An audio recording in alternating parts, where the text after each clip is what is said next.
have never been done before. We the people tell the government what to do. It doesn't tell us. We the people are the driver. The government is the car. And we decide where it should go and by what route to do. We the people are free. And I hope we have once again reminded people that man is not free unless government is limited.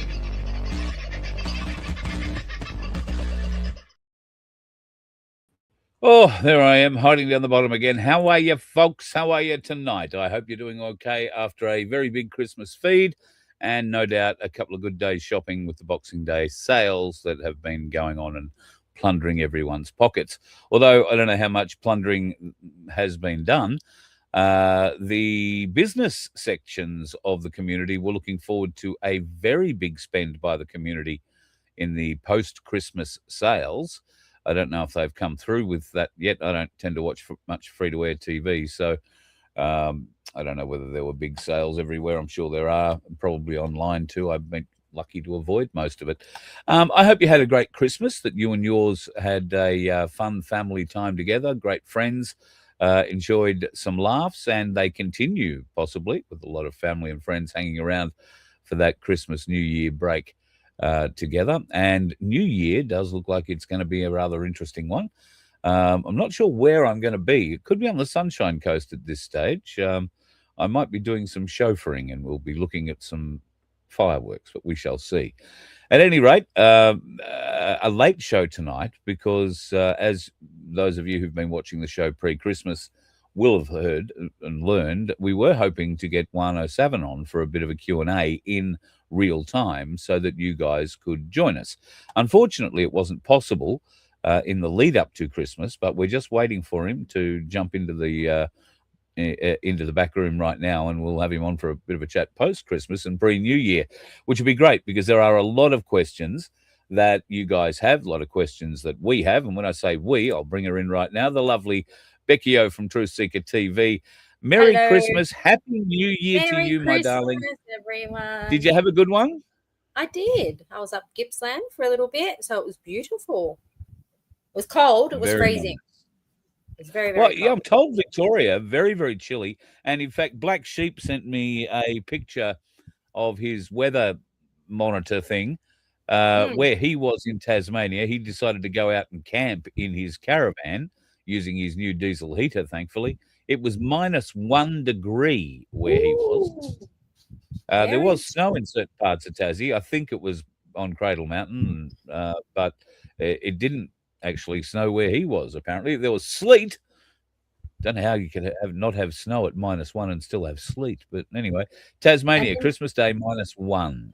Victoria wasn't much better. We had real bad storms, didn't we, up at Gold Coast or somewhere in Queensland? Singular bad storm, and it came through at about 3 o'clock. It was not a tornado, as some people first thought. It was just what do they call them, a microcell or something like that, that just developed in a very narrow, thin pattern. It managed to take down a crane that was working on one of the new high-rise constructions in Southport, and bent that crane in half. That necessitated that I think 3/4 of Southport and a portion of Labrador had to get evacuated on Christmas Day afternoon because of dangers that bits of the crane could fall and all that sort of stuff. A lot of high-density living around there, as people might appreciate. It was right on the Broadwater where that action happened. And, of course, the Broadwater Caravan Park was terribly badly affected by it, with caravans, boat trailers, I don't think with boats on them, but quite possibly, a lot of annexes and gazebos torn up, thrown, tossed around the park. One of the Queensland heroes when it comes to rugby league, Corey Parker and his family were staying at the Broadwater Caravan Park. And they've, been very badly affected by it. They were kept out of their lodgings there at the caravan park for 1 or 2 nights, I think, and were put up at a hotel. So, it's been quite drastic, good old Christmas Day. That one came through just before, I think, about 3 o'clock. So, Yeah, I Yeah, could little see a guy micro. holding onto his car and nearly onto one of his tarp things, and he's nearly flying away. It was crazy how strong it was.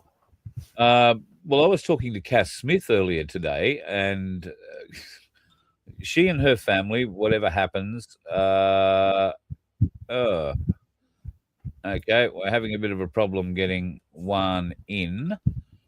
It's saying it's not linking, he's telling me. I'll send him. Do you want to resend him the link that I sent you back? Because I might have typed it in wrong. There is always potential for me to screw that up, although I think I just copied the one I sent you. I might have it wrong. Anyway, what was I saying? Kaz. Yeah. Kaz was as she does. She and her family, holidays, all this sort of thing, seem to have their catastrophic moments, is all I can say. And this one appeared to be no different. She was out on the Broadwater. Well, she wasn't. Her daughter and her son were out on the Broadwater on jet skis, which they'd hired. And Cass was on the beach as this sort of storm started brewing up. She was getting pounded by sand. She waved the kids in and said, I think we should probably go away now and put the things away. So they got on them and were on the water as this microburst came through, essentially. Yeah. So they got pounded on the Broadwater with, meter sort of swells, and it was quite savage on the water as well. So Christmas Day is turning out to be rather interesting on the Gold Coast. He's saying it's coming up with 404.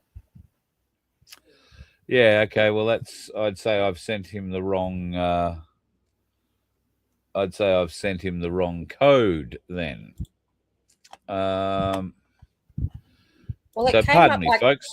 It did come up like that for me, but I just pushed through and went to Chrome, I think. So I don't know. Okay. I'm just going to try and resend it to him. So pardon me here for a moment, folks, while I try and figure out. There we go. That's what I want to do. I wanted to see if anyone had heard about the new Australian law that's coming in on the 1st of January. Apparently, you can only use up to $500 worth of cash between the hours of 7 a.m. and 10 p.m. and small businesses are exempt. Yes. Doris sent me the link for that one. I'm going to jump I in believe. There. Go, Vince. Happy New Year, everybody, when it's coming up shortly. No, they've actually brought in a law that specifies that certain things like service stations, big stores like Coles, etc., have to accept up to $500 in cash for goods. That's the law. There's no restrictions. Smaller businesses are exempt from that law. So to answer that question, secondly, the reason that Juan might be having a problem is the government or somebody is mucking around with DNS servers at the moment, and a lot of pages are not refreshing properly. So you actually might tell him just try a refresh. Might get it through. Okay? Yeah. No worry. Okay, I'm just sending you that text now. So everybody, if you've got questions, Juan, please put a question mark in front of it. I'm lining them up. But a question mark will make it easier for me to catch it. Thanks, guys. Bye, all. Good work, Vinzo. Good on you, mate. Doing legendary work. Right, I've resent the link, so with a bit of luck, I haven't God knows where he is, it. too. I have no idea where this man is. I know it's 9 o'clock in the morning. He's not Hawaii, so God knows what we're going to get. Trekking all over the countryside, asking a Leyland brotherish type of thing. Mm-hmm. Here's one. When we'll bring him in. What a beautiful looking. Oh, look at that. There we go. Merry Christmas. I don't know if you want everybody else's face in there, one.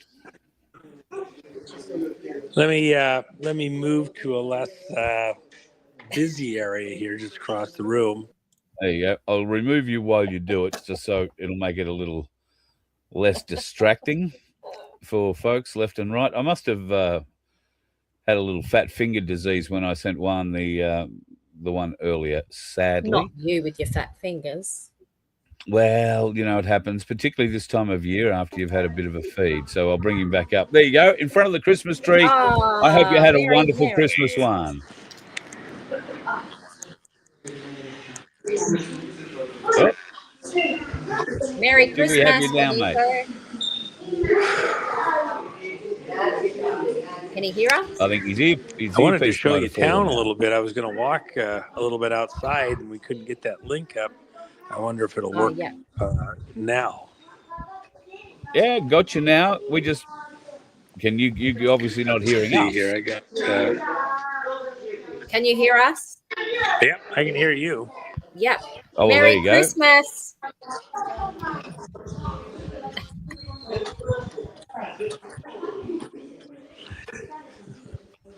Merry Christmas, Juanito. Can you hear me? I'm getting you fine. I'm not getting Carl well, but I'm getting you Ah. perfectly. Oh, okay, righto. And the one thing about StreamYard is it takes so much bandwidth. And Yeah.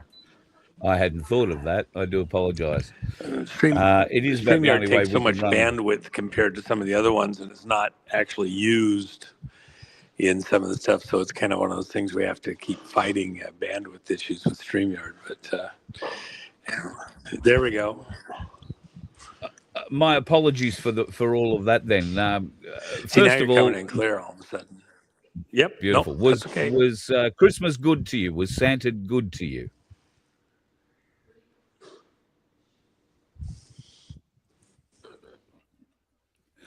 This is going really well, isn't it, so far? Sorry. I don't mind. I'm just looking at his boots. No, How was your Christmas one? Was Santa good to you? Well, I have a bit of a beard. That's all right. Let me see if I can get a little bit better spot here. I have a bit of a beard. And so when I landed in the Netherlands the other day, Christmas afternoon, and I was getting into the hotel, and there was a little boy that saw me, and he was noting to his parents that I looked like Santa. Well, I was wearing a Hawaiian shirt and my boots. And so he's looking at me. I looked obviously probably a little strange anyway. And so we talked for a moment. And, I told him I'd had a very long night. I'd just flown from the other side of the world. And I was pretty tired, after dropping off all his presents. And I was trying to remember his name. And so he told me his name. And I said, "Oh, you live in a condo. You don't have a fireplace, do you?" And his eyes got really big. And he says, "It's a fake one. You know which house it is?" "Yeah, okay, yeah." So I was a guess. So he's probably really, I'm thinking like 7 or so. Wow. So then I said, the problem is at night, I get so tired. I just got the reindeer put away. And some of the reindeer can't go to sleep at night because of Rudolph, because his nose is so bright, And they complain because they want to rest after a long flight. So I had to put a feed bag over his nose. And he says, "Does it run on electricity? Because my dad's an electrician. He could put a dimmer switch on it." Oh, wow. I'm like, how do you beat a kid like that's brain? I got to put a dimmer switch on Rudolph's nose. God bless him. Wow, that's His parents are standing there. His dad's like, "Oh my gosh." So that's the next Tesla there. That kid was going to be Tesla. Absolutely.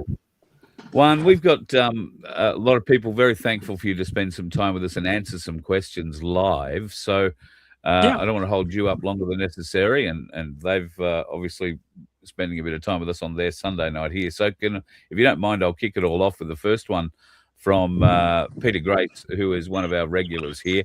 His question is regarding the pole shift event and earthquakes, all 10 kilometres deep and tunnels, etc. what can you tell us about any knowledge of the pole shift event or that sort of stuff to begin with? We have a magnetic pole and we have a rotational pole. And what he's referring to is the magnetic pole. And that's been wandering for quite a while. The theory that I think makes the most sense has to do with the fact that we're losing some of that charge, and that the way that the solar system is set up, we have events that occur on kind of a repeating cycle that kick our magnetic field strength, kind of give it a jolt, and that makes it more coherent. And so when it's degrading, it does this wandering, and you see the paths very predictable. We see it in the rocks and stuff like that. And I know I'm talking to a lot of people that don't know what I'm talking about, but I'm speaking specifically to those people who are following this. We see in the rocks in volcanoes where there have been pole shifts that have occurred out throughout Earth's history repeatedly. And when these pole shifts happen, they don't take hundreds of years. When it actually breaks down to the point where the poles flip, they leave a marker or an imprint in these volcanic flows. And so imagine a volcano is flowing out, and it might flow for days or weeks. We can go through the rocks in a historic volcanic flow that occurred within certain realms or time periods, and we'll see even during the flow suddenly the magnetic polarization within the material in the rocks, the atomic material, will have flipped, and it appears based on a flow rate and stuff like that occurred literally within just a few hours. Yeah.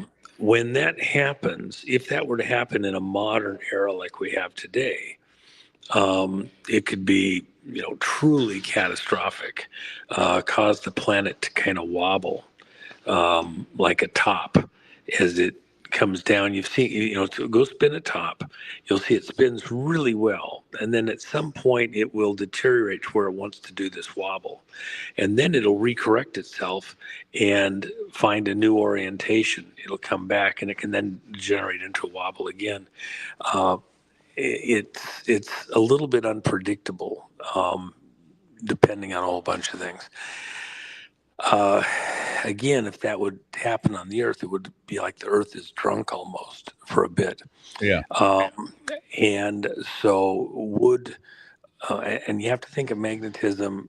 Magnetism, anywhere you have magnetism, you have electricity. Anywhere you have electricity, you have magnetism. And so at a right angle to the direction of flow of the electric current. So if there was an electrical event that occurred within the Earth, something from the sun, large solar spot, the electrical charge between the Earth and the sun, or a magnetic effect, either one of those could affect magnetism. So we see some history where things like this have happened. In fact, one of the guys that did an amazing book 30 years ago, VOGT, V-O-G-T. He was up out of the Bellevue, Washington area. He had tracked it down to an exact date that the magnetic pole shift would occur. And it was like 2037 or something like that, based on his work. And to read through it and look at all the details, he makes a very compelling case for that specific date and planetary interactions and all sorts of things. Do I think we're going to experience anything right this second? No, you might get a little bump, a little wobble like that, but probably not at this exact moment. The only other thing I'd add to that is that one of the theories out there concerning the reason why we're doing so much work in the atmospheric alteration over the Earth with the materials that are being sprayed all around the earth isn't just for affecting weather or trying to use that material. They're spraying aluminum oxide all over the planet. It's an unbelievably huge project, unbelievably huge, bigger than the Manhattan projects by, orders of magnitude. So most people see it and see the pumping of the atmosphere to move water, rain, temperature inversions, all sorts of things. We use it militarily to make it so that aircraft can operate above that material, and people with ground-based shoulder launch anti-aircraft systems can't reach military aircraft in active military zones. All that said, with that material in the atmosphere loaded the way it is, it conducts electrical current or magnetism fairly efficiently. And aluminum reflects a magnetic signal. And so part of the belief is it's not actually there so much to do the weather only, but it's there as an active reflective material for a magnetic, say a solar storm that would put an EMP that would affect the earth, that it would deflect a certain percentage of that, reduce the impact of solar radiation and or an EMP from the sun. And to give it a classic comparison, in the 1800s, in the early days of the railroads, mid 1800s, when we had telegraph wires, there was a solar event that was so powerful with an EMP-like effect on the earth that the telegraph wires where the trains were glowed red hot. That was in an era that we didn't have electricity flowing yet. If that same event were to occur today, you would probably wipe out much of the electrical infrastructure on whichever part of the earth was pointed at the sun at that moment. And and depending on how an EMP would come from the sun, it probably wouldn't last a 24-hour period, it'd probably last a 3-4 hour period. Yeah. So it's whichever part of the earth is pointed at that at the time. And it's not hyper predictable exactly which part of the earth might be pointing at the sun at that moment. There's a speed that it comes to the earth and it varies and all sorts of stuff. So there's a lot of things in the equation. So it's an interesting part of the science. All of that to say, I don't think that anybody, even the super smart guys with all the modeling, has it nailed. And as far as timing, location, all sorts of things, not even down to days, let alone months or years. So it's interesting, but I don't think it's a direct part of the equation or threat that we can model into everything we're doing or get all stressed out about, like somebody knows something, not telling everybody else. It's a zone. Does that make sense? I mean, it was a long explanation, but it's a good question. It's not a common question that I get, so I want to take an extra minute to just kind of put people in the zone. A fellow by the name of or better known as in some circles as Greg, wants to know, and I guess here he's not just referring to what you've just spoken about, but broadly speaking, what we've all been facing for the last 4 or 5 years. He wants to know when it's all going to end. Well, I think that's courtesy to Greg, but I think it's not. I'm trying to be courteous at a different level. I get the guttural, what the fuck, okay, but it's actually a poor question. I would even say in a respectful sense, okay, what the fuck back? What are you thinking? It's just like the end of World War II in Japan or in Europe. just because the fighting stopped in one way doesn't mean it stopped completely. In Europe, for 3 years after the war ended with the Nazis, you had what was called wolf packs that terrorized whole communities that were still trying to, win the war in some fashion, in some small region. You had the broader fight with Russia. Power hates a vacuum. And so the Soviet Union was trying to move in, Stalin was trying to move in and capture as much territory as he could and own it. Eventually, you had the Berlin Wall created. Across Asia, here we were helping the Chinese. Next thing you know, we're fighting them. And it led to Korea. So just because one phase of the fight might come to an end doesn't mean it's all over with. We have to man up and grow up and understand this is a battle that's so much bigger than most of the people in this country even have begun to grasp. And so, especially within an audience like this, and I appreciate people like Greg and others listening, contemplating, but I'm speaking specifically to people with that mindset, please. Being like Nino, a hand wringer, they just want it over. They just want to move on with life. They just want to, go back. There is no going back to normal. We're in a fight that is literally an extinction level type of event, potentially, if our enemies win. We not only have to win this phase of the fight, which really revolves primarily around elections and money. Once we have that, the people that we're displacing, the systems that we're attacking and displacing, are going to try to find a way to fight back. They're not going to be completely decimated in one day, 1 hour, one event. We're having to struggle back. This complex system, planetary system, wasn't created in a day.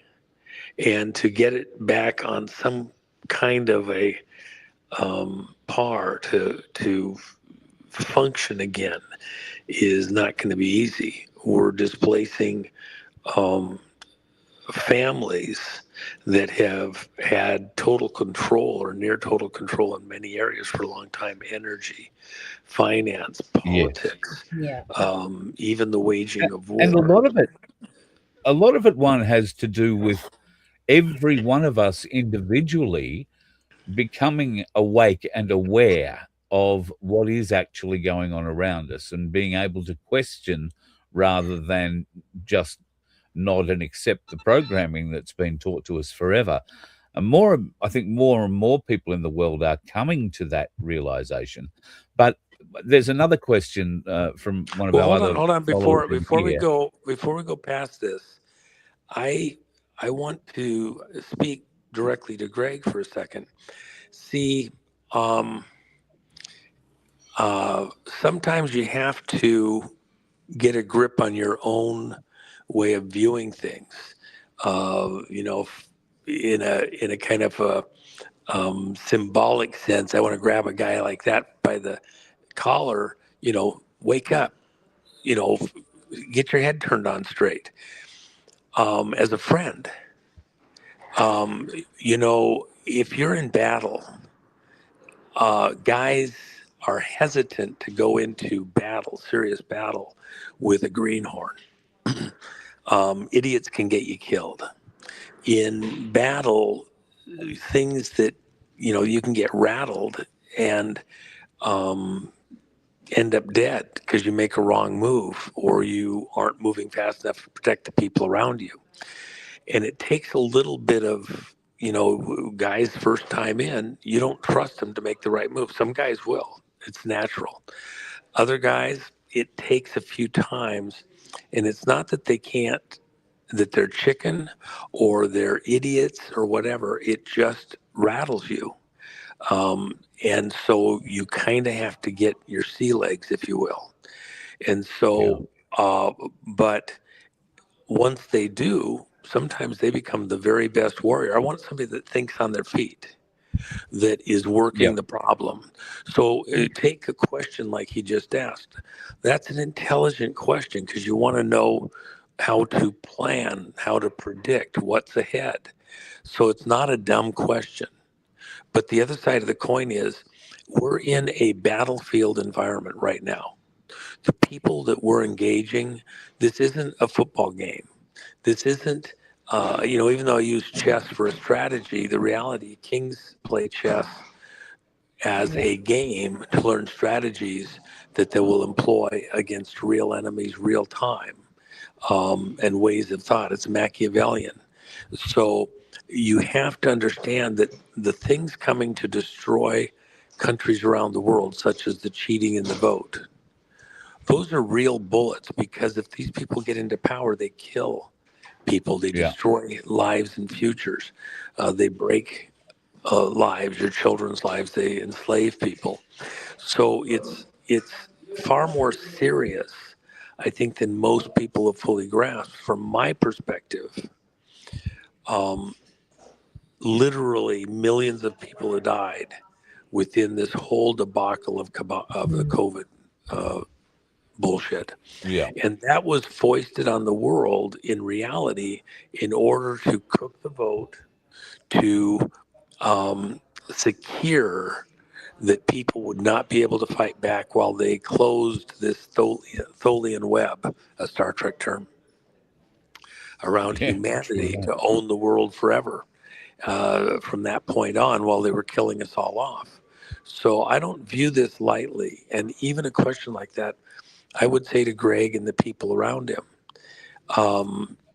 think again, take a deep breath. I want you to get your wits about you because this is a life and death thing. However long it takes, that's how long it takes. If you're only going to be happy if this whole thing is relieved by some date certain, um, that attitude means you're not going to keep your wits about you, no matter what. Yeah. Even if they tell you the fighting stopped, what if some guy didn't get the memo and he's still Yeah. fighting? You can walk into a trap, be somebody else's roadkill at the least expected moment. We are in a very, very, very real life and death situation.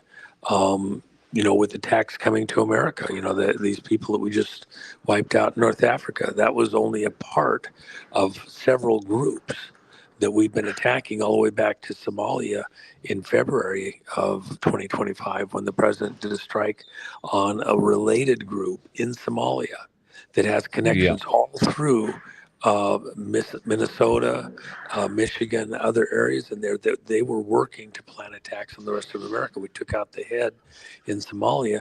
Now we took out another group in Nigeria. They're still a threat. They still have lots of participants, including Iranian connections that want to attack America and do jihad. And we're in a fight for our life. So even if you get a win in the vote, does that stop the terrorists?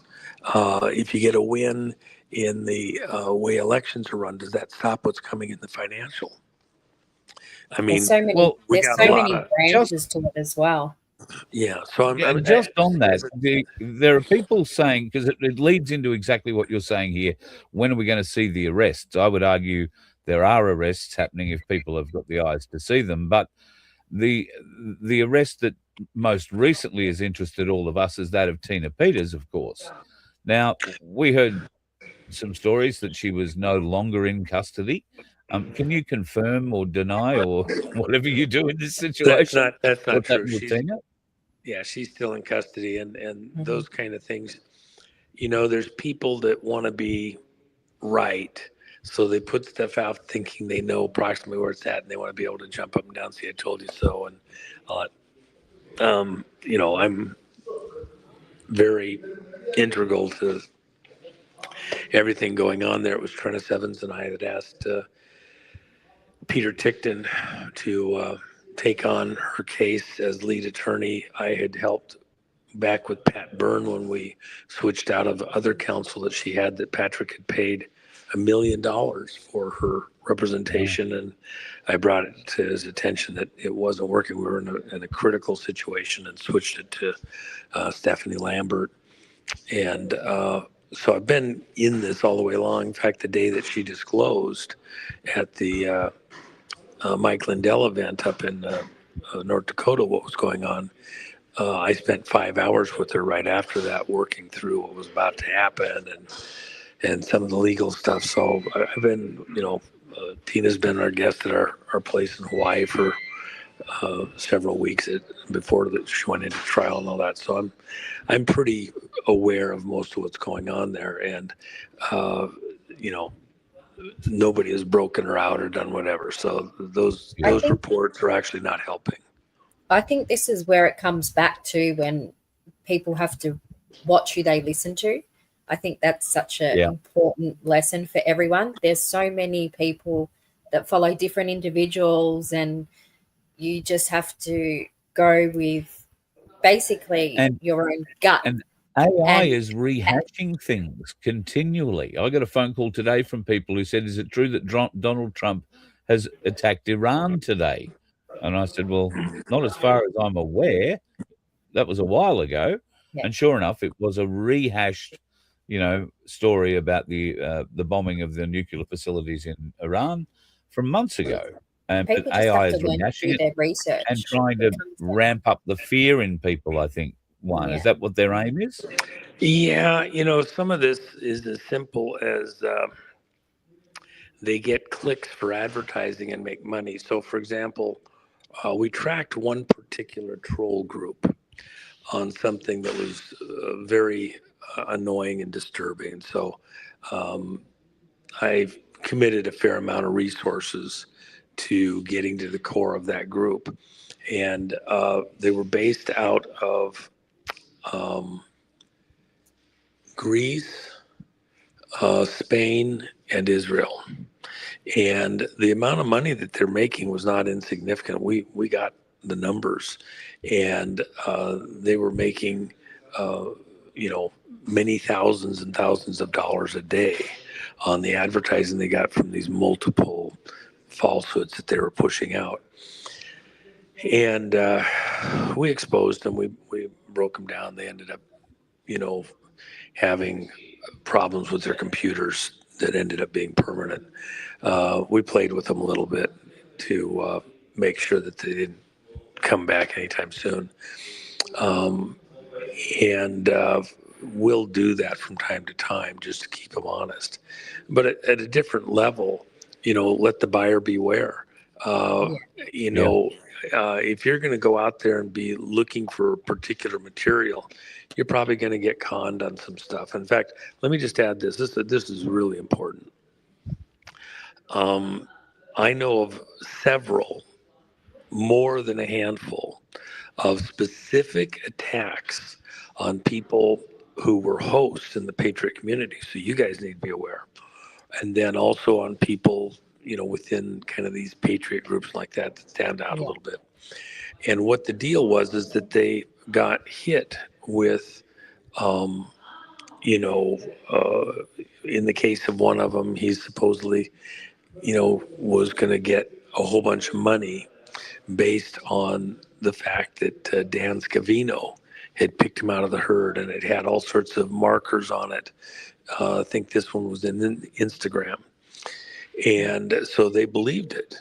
They kind of were wary, but then they believed it, and ended up nearly giving them several $1,000s for coordination to make this all happen. It was one of those things too good to be true. And I was like, oh, hold on.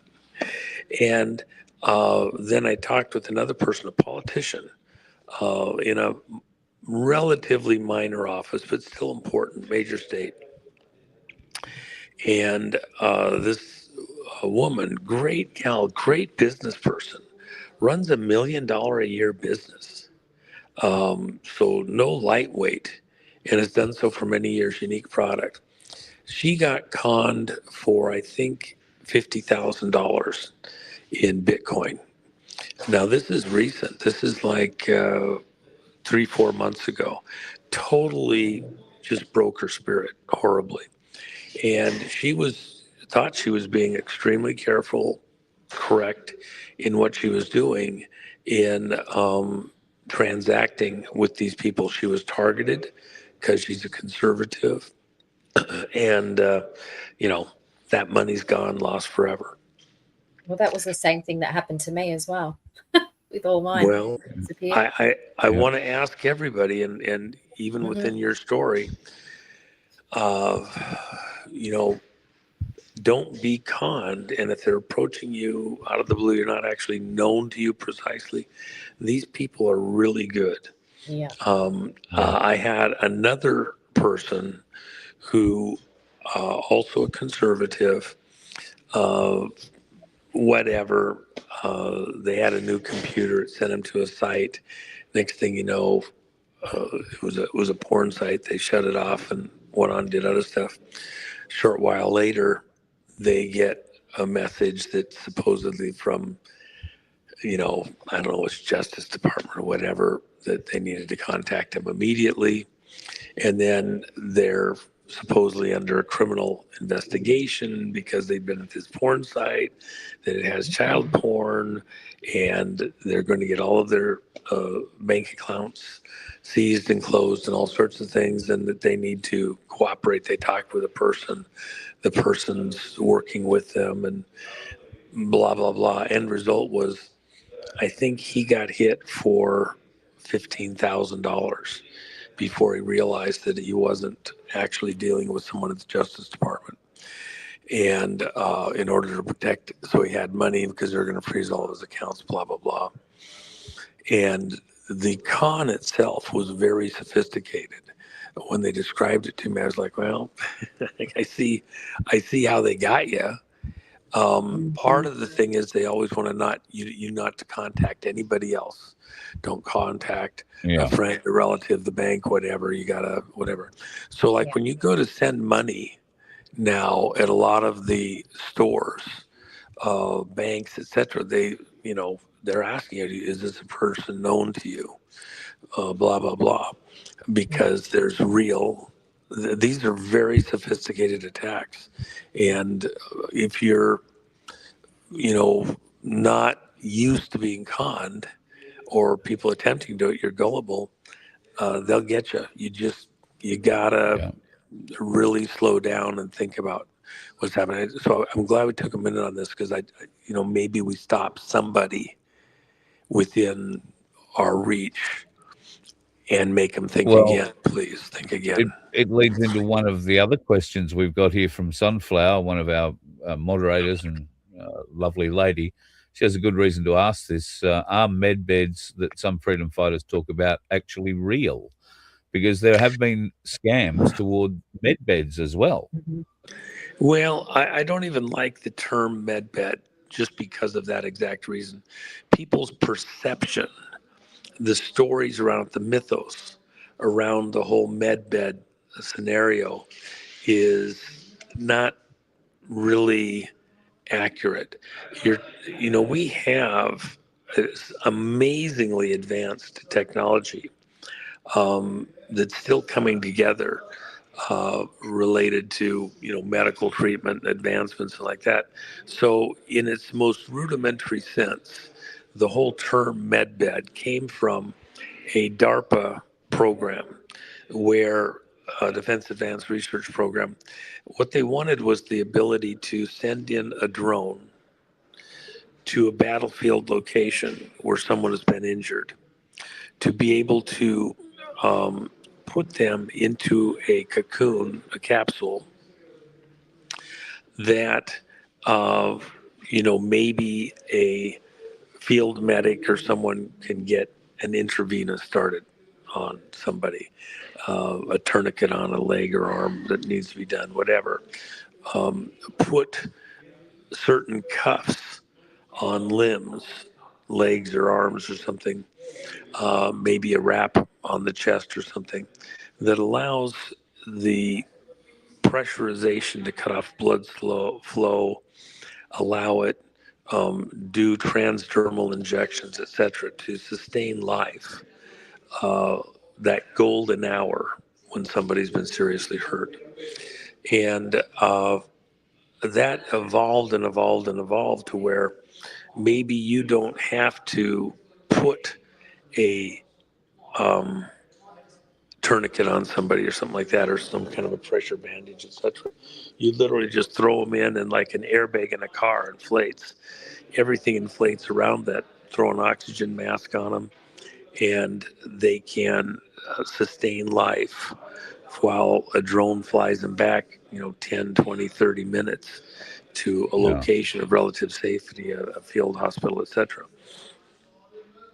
And at that location, they might not even remove them from the capsule, but treat them internally to stabilize them. In a longer term situation, within those particular projects, we now have testing mechanisms that can test for 150,000 different types of disease and injury protocols. You just have to understand that is just an unimaginable number that a doctor, a nurse, just couldn't know all of the minutia of that. Snake bites, parasitic infections, disease protocols, and cancers like that. And then the combination of computerized history comes up with protocols to both stabilize, do reparative things. So imagine, a normal patient in a hospital setting, maybe they come in every hour, every few hours, they add something to the saline solution that's going into your body, a drug or whatever they want to drip, or they give you a shot. In this kind of a situation, you might be getting transdermal through the skin injections, micro injections, several times a minute. And it might be precisely near an organ for depth, etc., the way that it's injected. In order to protect an injection site, maybe it's several areas of the skin around that. Radiological stuff with nuclear type of x-rays leave all sorts of problems, damaged tissue, etc. If you do it too often. If you're using ultrasound and you know what you're looking at and you have the right patterning, you can image problems in the body with ultrasound and be watching it very actively, just like looking at a baby in vitro with ultrasound detector. But I think there's the people lots that are talking about these med beds are more, I think, focused on frequency healing and, well, but that's where I'm pretty going. See, that's where I'm going. As you get into, say, a Rife technology, very specific frequencies to attack cells, to help with healing, immune system, and all that, you might have within what you might consider a med bed, not just one technology, not 10 or 15, but a couple hundred different types of technology that are working together to address specific issues, hormonal, electrical, nerve, etc., all combining, and then with AI trying to come up with the likeliest solutions and protocols, and to stabilize the body and then create a healing environment. Most of the people talk about the med beds, you just throw them in there and a Parkinson's patient is cured a few hours or a day or something. Everything is corrected.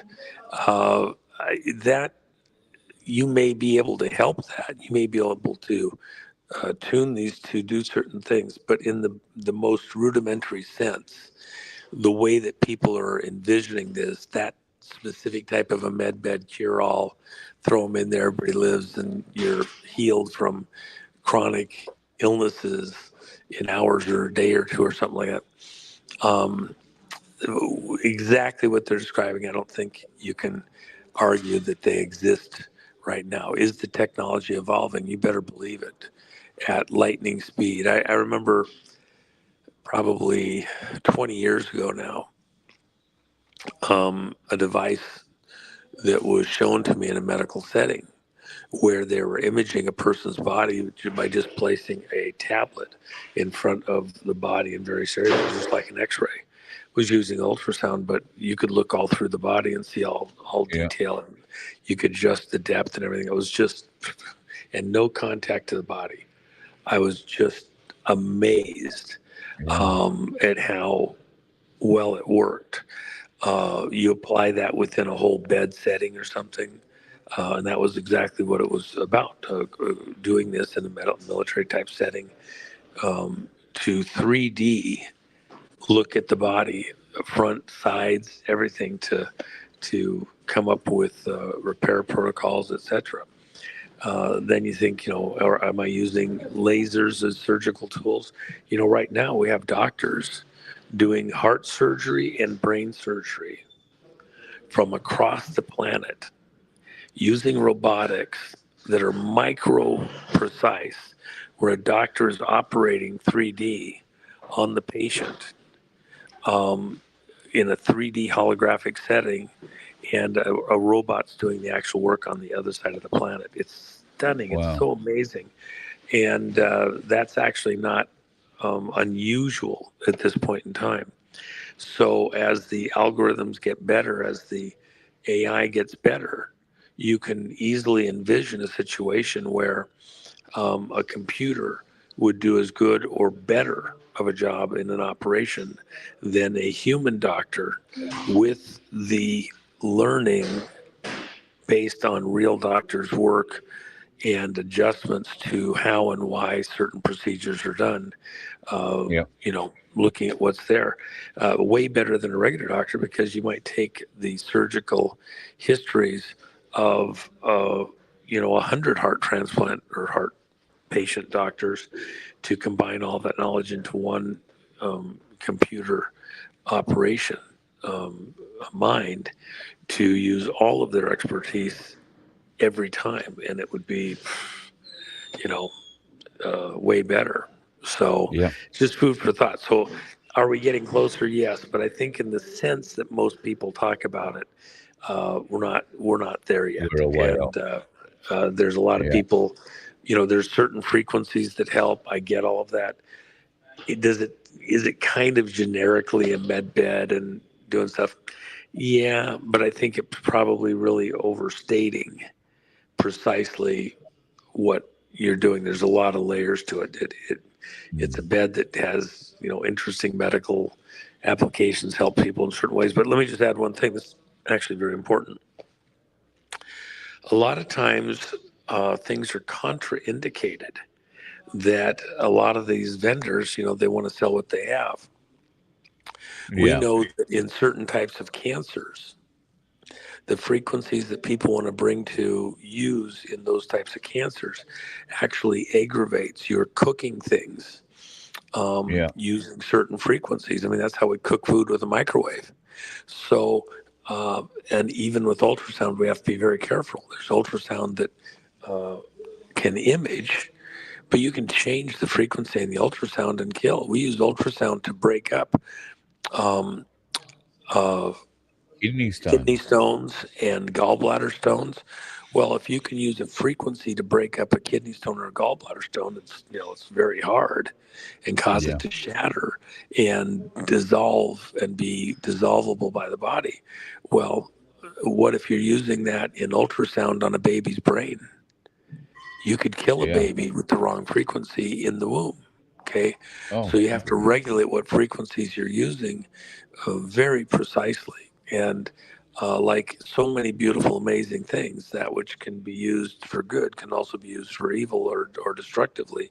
So in the medbed kind of a community where they're using certain frequencies that they think are pretty good, in the right situation or the wrong situation, where you have a mass that you're trying to break up, we know that you're actually cooking. Sometimes you can actually aggravate a situation, and nobody wants to acknowledge that. No, it's not true, whatever. Well, I can tell you it is true. And so you do have to be very alert and careful, because not everybody doing this understands the rest of the implications of the technology, especially combinations of frequencies. Absolutely. Mate, we've got a lot of questions to get through. The Synchronicity Show said that the last time that we had you on the show, you said that it would only be days until the Trump National Election Emergency Executive Order would be brought forth. Is there any news on that? I don't know if that was when we had you on the show. It was somebody else you spoke to, and I might have paraphrased. Well, President Trump himself, about 6 weeks ago, said that he was going to sign the executive order concerning the elections 2026 and not having the drop boxes and stuff like that. He said it was days away. Now, that's about 6 weeks ago, so that seems like pretty long days. One of the things that President Trump has done repeatedly, almost famously, is he'll get you in a mental zone. He's about to do something, but he'll hold,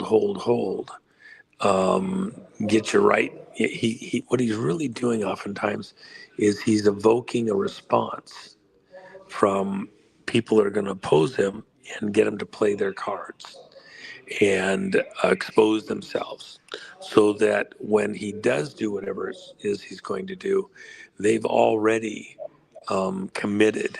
It's like in sports, like soccer, and you're charging with the ball, and you feint, you're going to go left, and you actually go right. But that feint is so hard. I consider President Trump like Joe Namath. Joe Namath, the football quarterback, as he got into his left college and went into his NFL career, his legs were almost toast, and he'd been beat up and injured quite a bit. He actually wasn't as spry as he had been earlier. He could pull it out of a hat occasionally, but he was struggling a bit. So one of his most famous moves that was the difference, and you just couldn't. He had this magic act illusion that he could do. He would act like he was handing off the football, do the break.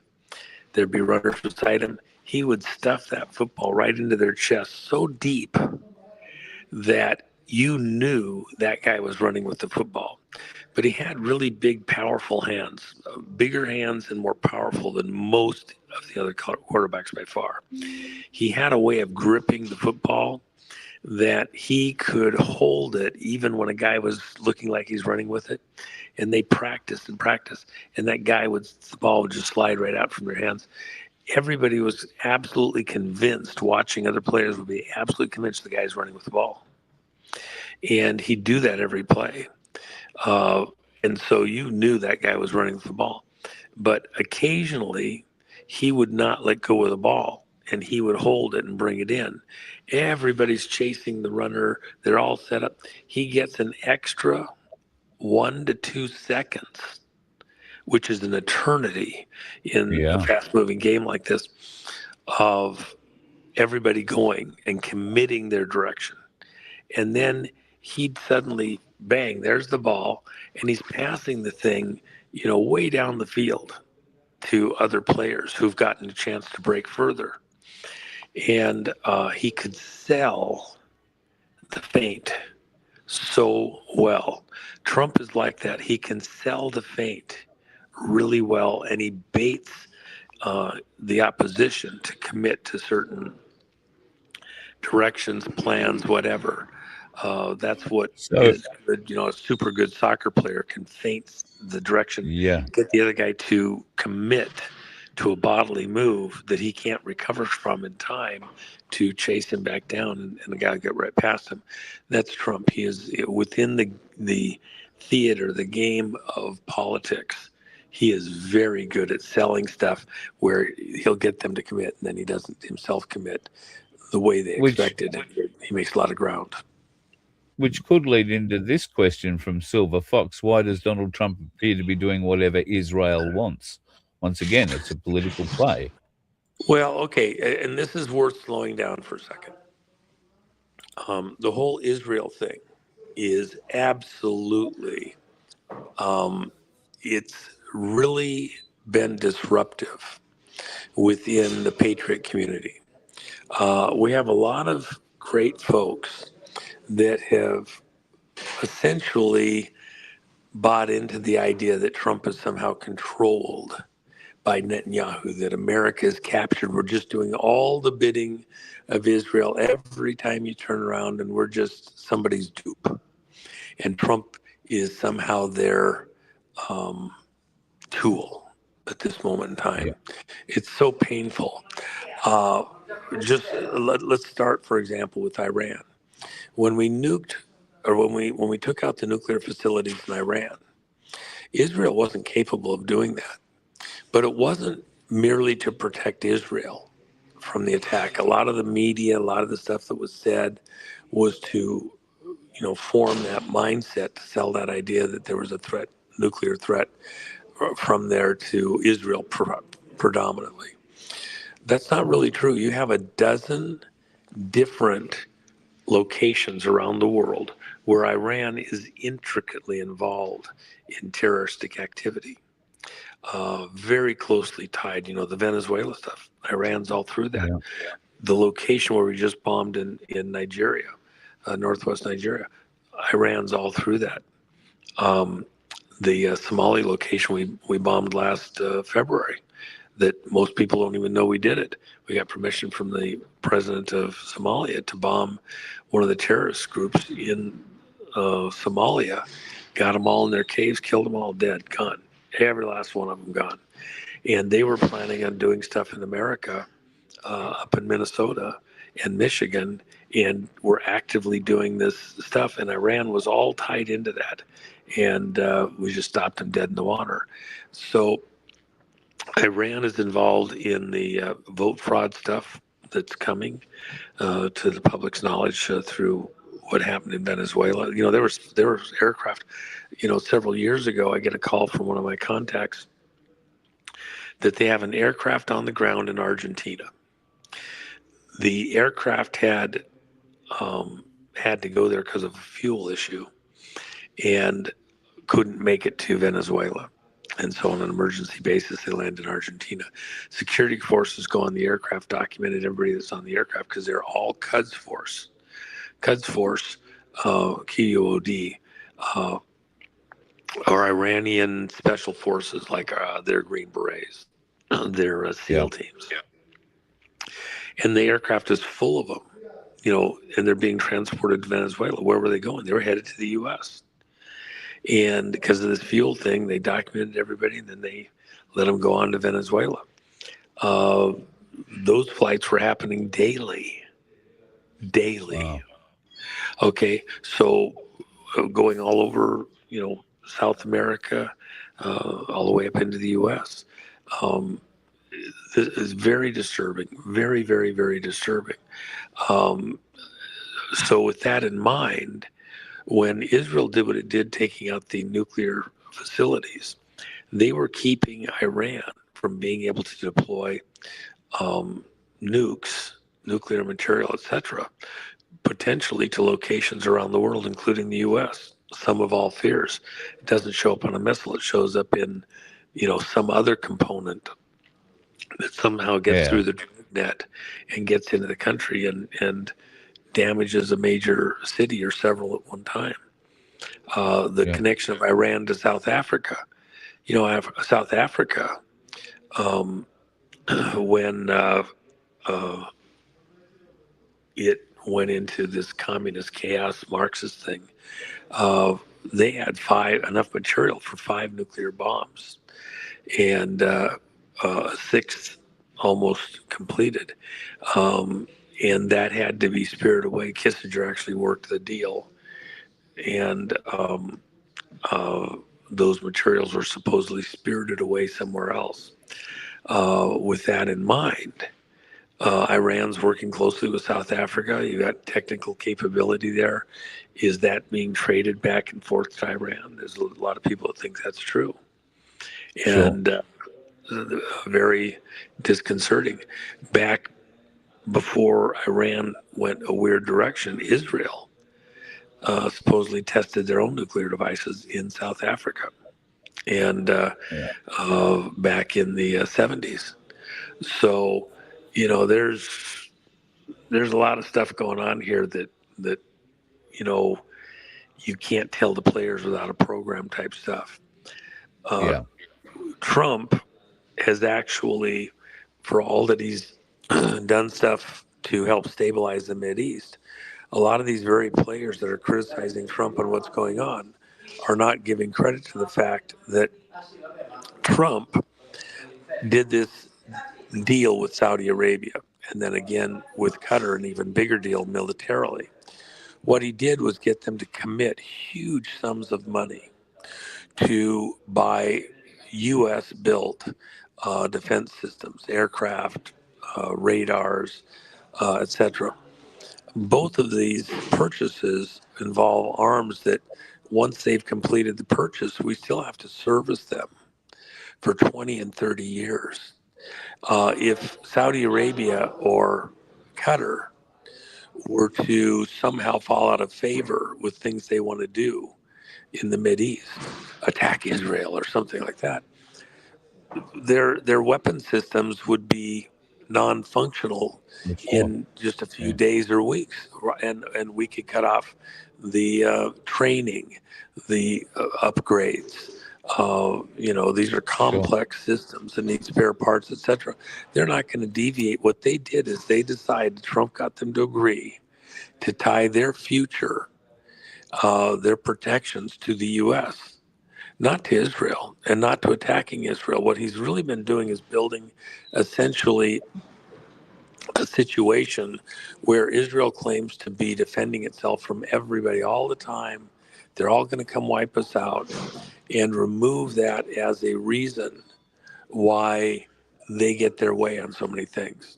That their claims of having enemies, really? Those guys aren't going to attack you. They got our systems. They're not going to attack you. Multiple of them. And then, by the way, Iran, okay, they're not a threat to you. So why do we have to do the things we're going to do? And there's no questioning, by the way, that Israel has had a disproportionate weight into the way that politics run in America. The largest lobbying group in America, in Washington, D.C., has been the Israeli lobby. The counterpoint to that, that's never said, nobody ever acknowledges it. What's the second largest lobbying group? Saudi Arabia. What's the third largest lobbying group? What's the fourth largest? What's the fifth largest? UAE. The next 5 or 6 countries, okay?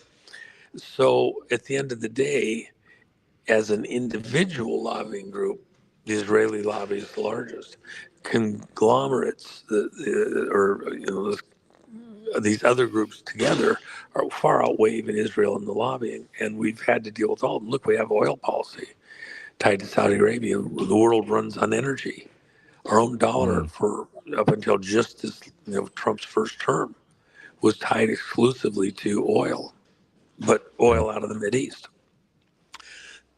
Trump has been systematically dismantling those control mechanisms into the U.S.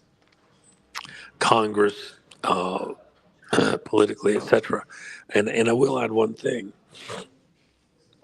One of the most disconcerting players in the whole Washington, D.C. system that Trump spends a lot of time with, the reason he does that is because of this person I'm not going to name, connection to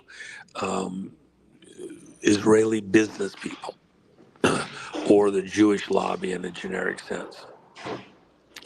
Why is that important? Because Trump has been systematically taking control of a lot of those things and making it so they are, keep your friends close, your enemies closer, removing the tentacles where they control congressmen and other things and moving it to himself, so that if they want to do a deal, they deal with him directly. They can't go to Congress and bypass him. They can't go to agencies and bypass them. They can't get it from Doge and other things. And when they get to him, he forces them to do a deal. And they've had to back off, and he's done that numerous times. Even with Netanyahu, I will tell you this. Netanyahu did not want Trump to do the deal with the Saudis or Qatar. He called multiple times a day for 2 weeks, and Trump wouldn't take his call before he went to Saudi Arabia. Wouldn't even take the call because he's going to do the deal. He didn't care what Netanyahu had to say, and in fact did do the deal, and it's better for us. There's certain players that have been working in the open as though they're independent that are being run not by Mossad precisely, although one of them has a parent that's one of the senior Mossad people, but within kind of a very wealthy core of banking and business people within the Jewish community globally. And they've worked several of these players in the Patriot community. And we know that they're getting paid. We know they're on the payroll. We know even where it's coming from. Some of it's coming to them through advertising agencies, oil companies, etc. And they're getting, pocket change to try to influence us as a community, and including a couple of very high-profile military people. We're aware of that, and behind the scenes have exposed them. You want to do this, I'll expose you. I'll tell the whole world what's going on. I'll show you the connection. I've got, copies of the money that's being sent. And they've had to back off. It's becoming harder and harder for them to conceal themselves within this community. Does it serve anything to really just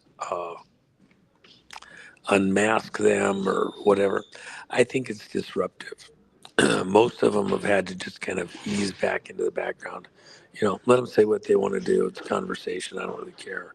But don't do it as though you're totally independent when you're on somebody's payroll. And one of the individuals, there's a hand of God thing.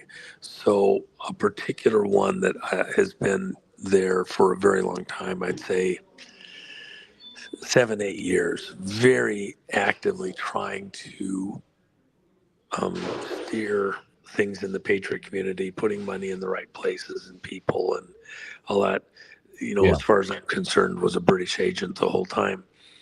And I've kept my distance, behind the scenes, told folks to just, go slow there.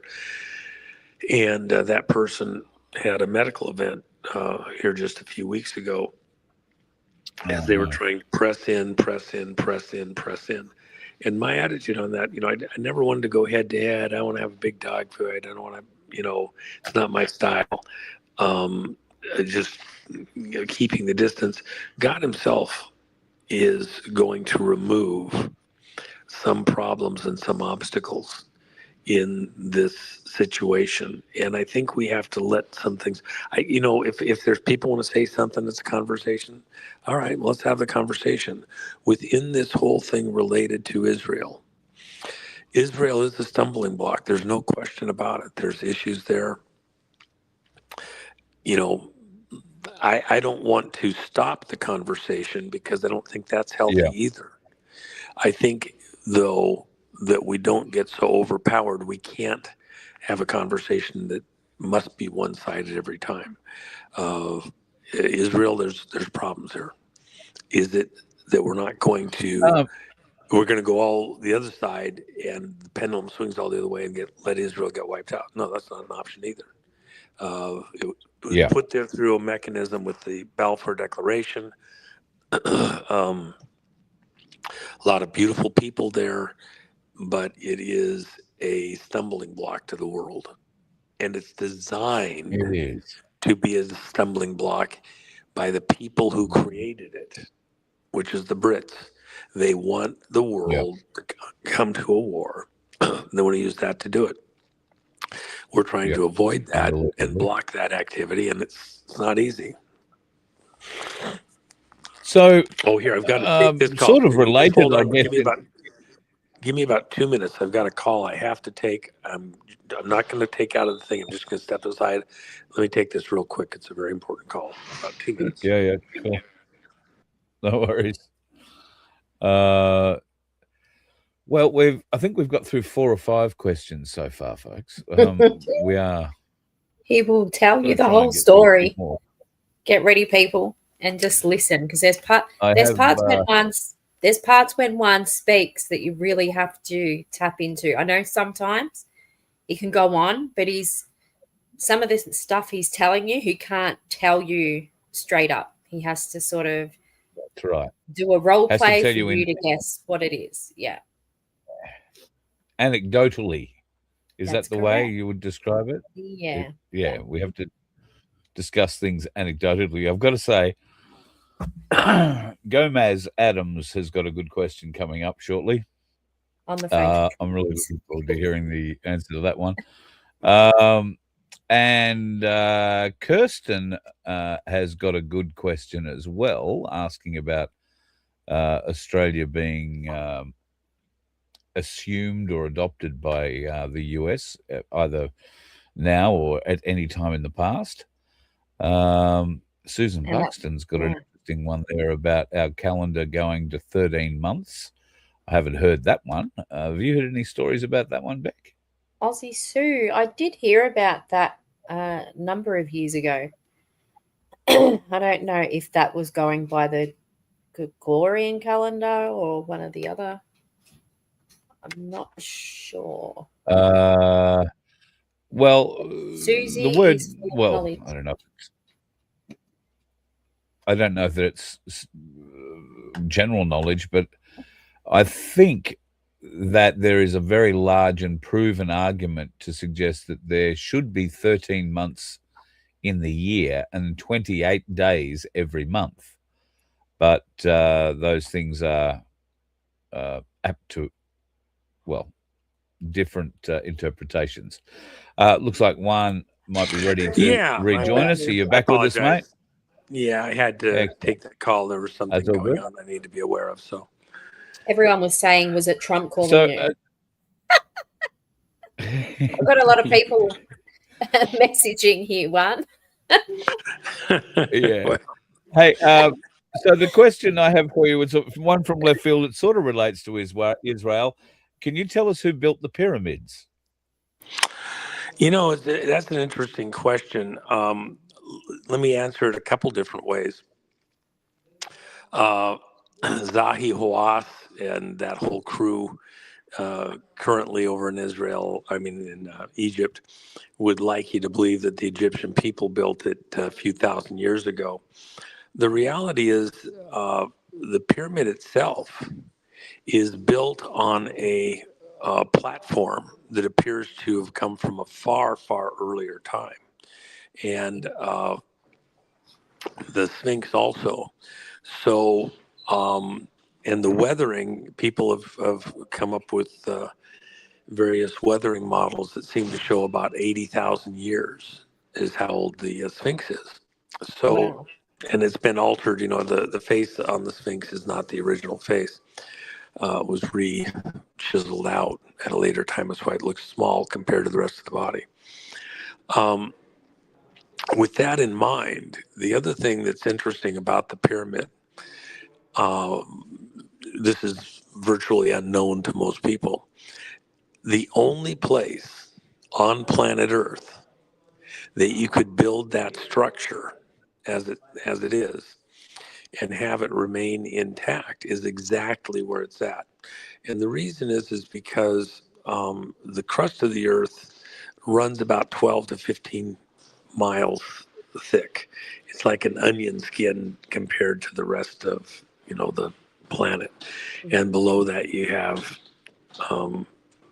molten material. It's gaseous, but under extreme pressure. So it's like a liquid and like that to a molten core. And so with that in mind, this crust is very, very thin. Where the pyramid is located is also very interesting because if you were to take and draw within the circle of, say the planet, and then you put a 3-sided pyramid, what we call a tetrahedron. Instead of a 4 base, you put a 3 base. And that's the simplest form that you can have in 3 dimensions. If you move any point, if you remove a point on a tetrahedron, now it's 2-dimensional. So the simplest form shape that you can have in 3 dimensions is a tetrahedron. And it's also the most common form. It's the basis of crystals and all sorts of things. So if you take that triangle shape and you put it inside of a perfect circle, the tip at let's say the North Pole and the lower tips where they fall, well, they fall below the equator, the midpoint between the top and the bottom of the equator. That tip, if you were to measure it, the circle is 360 degrees around. It's an arbitrary number. Okay, we just pick a number, but we use it in the West as being 360 degrees, 360 points all the way around in a circle. Some believe it's based on what was the original day, 360 days in a year, and somehow the Earth slowed down and now it's at 365 days to be a full rotation around the sun. That it went around the sun faster at one point in time. It took 360 days. So that 360 degree circle, if you then go, well, 0 at the top at the North Pole, at a quarter of the distance, that is 90 degrees. Exact opposite South Pole be 180 degrees. 270 at 3/4, 360 for the full circle.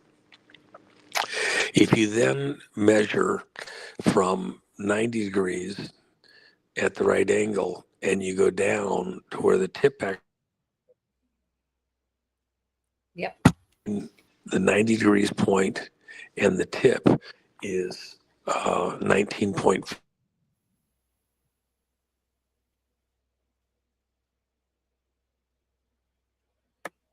Internet's cutting in and out a little bit, Juan.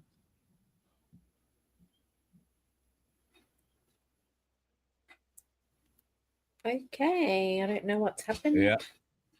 Seems to have dropped frozen. There's some good questions coming in too. Yeah, there's some great questions coming in.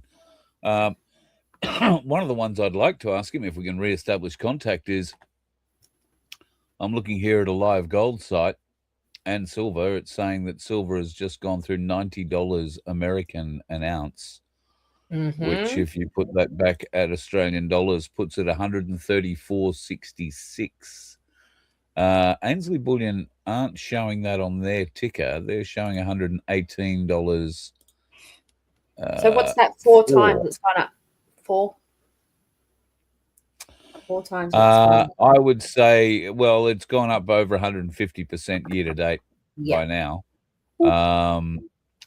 It's staggering how fast and how strong it is. Now, people are saying there might be a bit of a pullback. I was talking to Cass Smith about this today, and we'll have Cass on for a chat a little later. Looks like Juan's going to go out and try and come back in again. She said even if it does pull back, it's not likely to pull back to under $100. And if it does, buy. If there is a pullback, buy. It's called buying in the dip. And her advice, not that we give advice, but if you have a bit of spare cash, is like with the stock, it's like the bull run, isn't it? When it goes down, it's going to hit it. Yeah. The current gold-silver ratio, at least at Ainsley, is 57.19. That's the lowest I've ever seen it. And they're expecting it to drop even lower. There are really, really interesting terms coming out of a variety of US. Vince is getting the figures up. Yeah. There's a variety of news coming out of a number of US pundits, if you like. Yeah. Suggesting that silver could be at 200 US an ounce by February.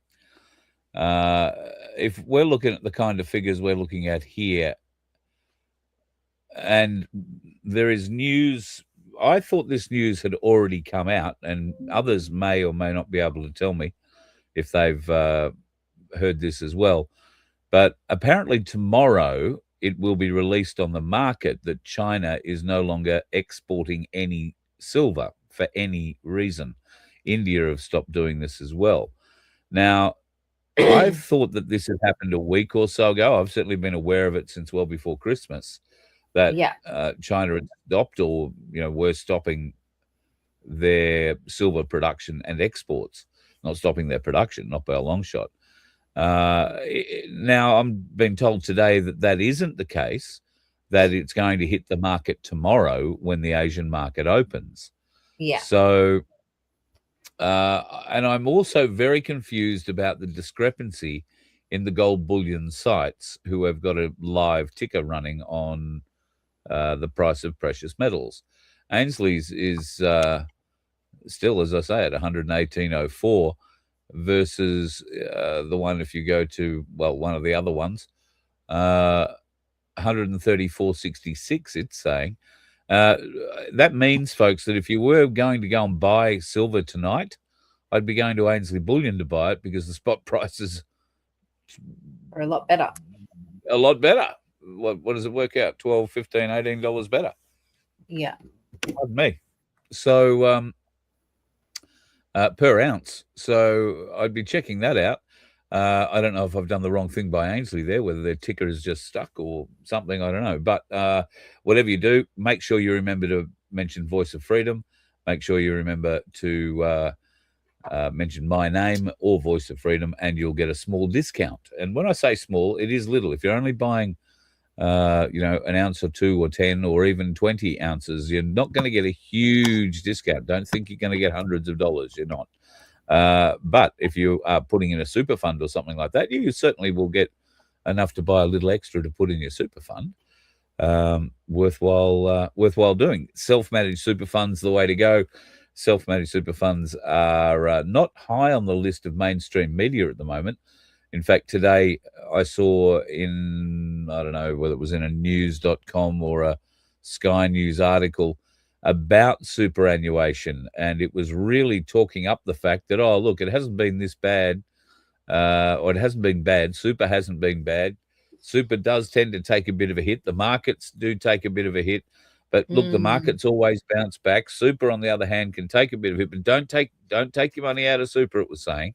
Well, I don't give advice, but if I had money in super, I would be removing it from big super at the earliest opportunity, and I did at the very earliest opportunity, and went and bought some silver with it. So I would urge you to do exactly the same thing, folks. Exactly the same thing. And if you don't know how to do it, if you're not eligible to get your super out yet, or you don't know how to set up a self-managed super fund, maybe you're a bit younger and you want to establish this for down the track, you'll be amazed how quick 40 years travels, folks, I can tell you, although you guys know bloody well. Get into it. Freedom Financial Solutions, they will help you out. freedomffs.com.au, and just remember, put in the Voice of Freedom and tell them we sent you, and you never know, you might get it through a week faster.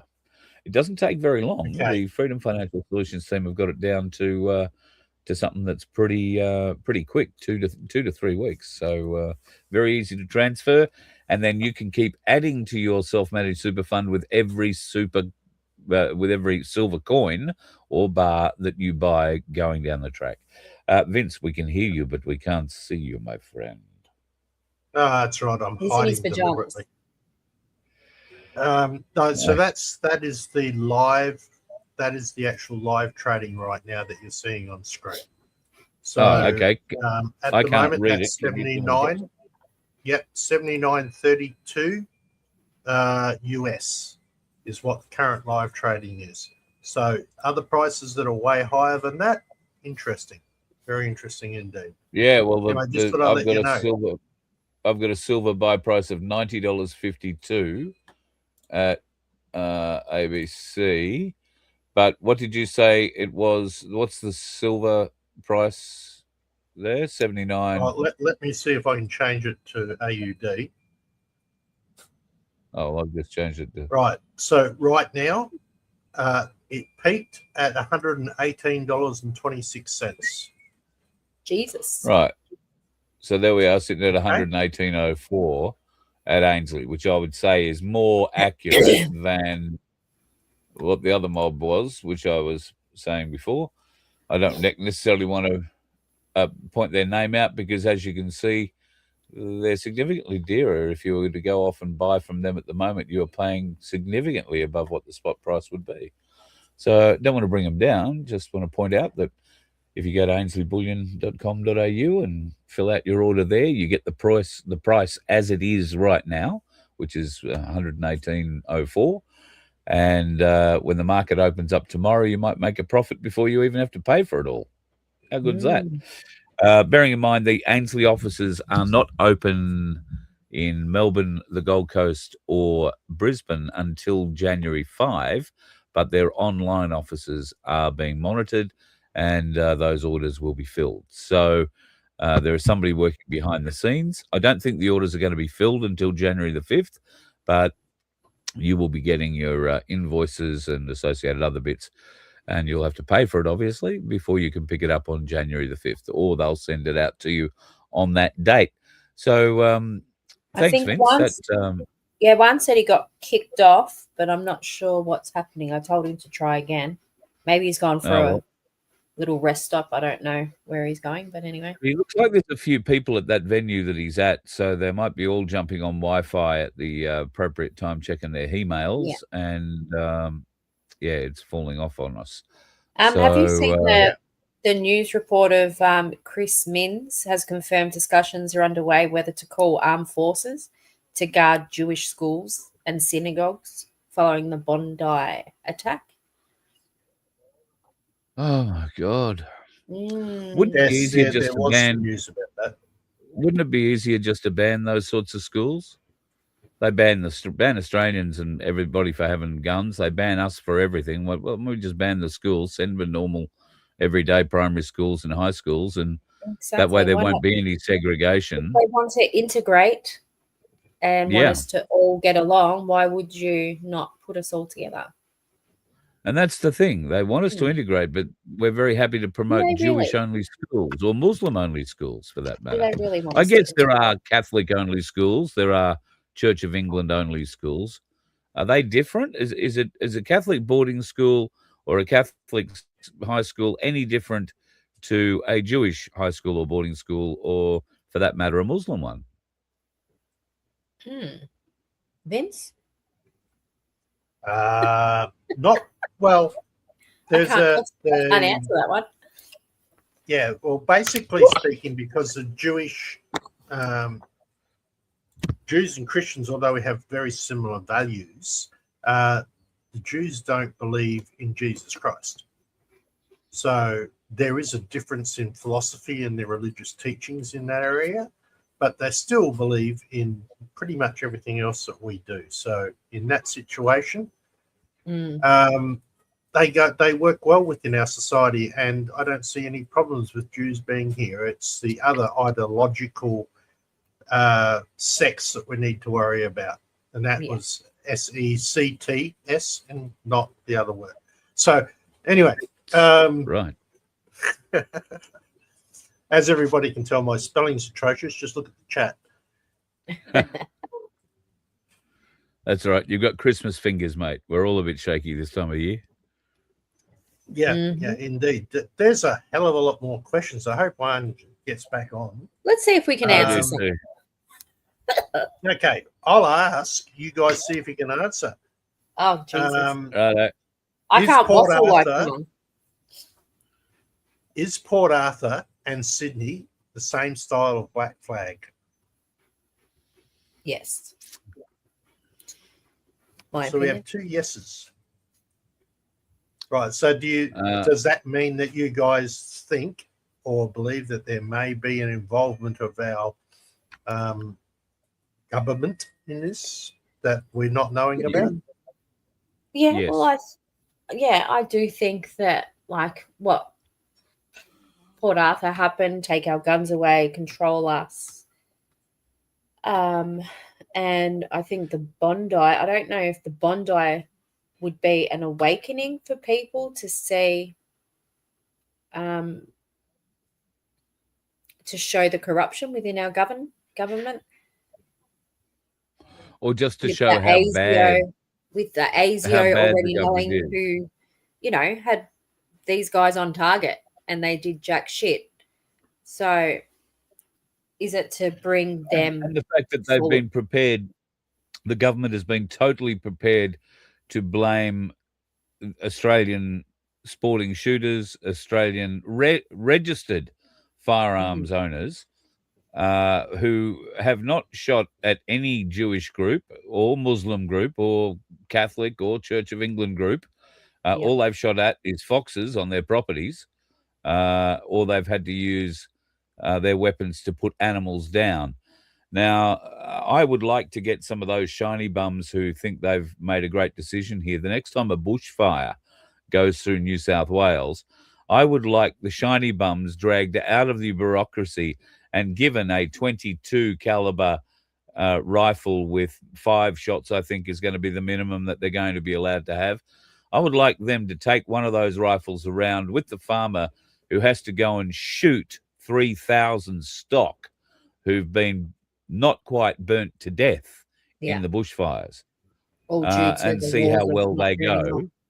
that. Yeah, see how well Not- they go with 5 rounds in a 22, going up against Not to cows, mention sheep. Sorry, Vince. bulls. And bulls, which Bulls. have got massive skulls. So, yeah. All right. Yeah. Here's one that you might be able to answer. How and where does 107, well, that's what they've put in the question, Juan, get all his knowledge from? It's unbelievable. That's one for Where you, does Mike. Juan get his knowledge from? Well, if we knew that, we wouldn't be talking to Juan. We'd be talking to where he gets his knowledge from, wouldn't we?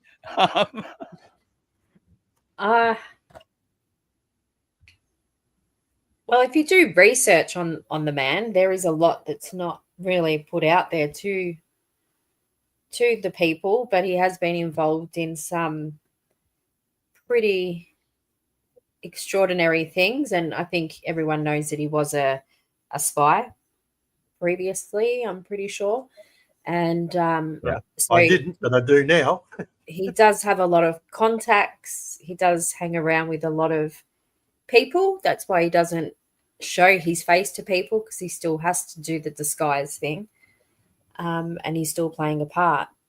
But that is a good question for us to put forward to him, because I'm sure that he'll love to answer that one. Yeah. Okay. And we acknowledge Mick IS3SCC for his 2 $5 donations. Even though one of them's something to do with Disco and Carl, so we won't mention that any further. I'm not going to send photos, not for $5. You're going to need to ramp up there's going to need to be at least 2 zeros. Take his top off.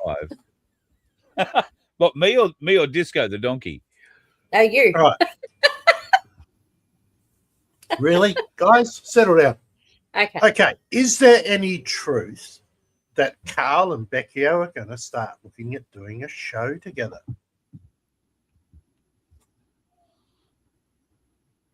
There've been rumors. And we have silence. Who said that? Kerry Cassidy? Did Kerry Cassidy say that? Did Kerry Cassidy say that? Yeah. There has been talk. Carl and Becchio talk. show. Sounds like the Carl and Becchio show was touted. And didn't one of your Truth Seeker TV people make up a little opener for us, Beck? Yeah, Justin, who will be Justin that helps run one's TikTok, Rumble, X, everything. He put together a nice little we should be playing that. See how the people Carl like and that. Becchio show. I think you've got it, haven't you? Didn't I send it to you? think No, I you sent it didn't. to you on Telegram. Oh, did you? Well, hang on a minute. Justin, Let me if you're go. listening, can you send it back again? Because he sends me a lot of stuff. I'm I would have sent it gonna to you try via and- Telegram, Carl. okay. I'll have a look. I'm trying to find you.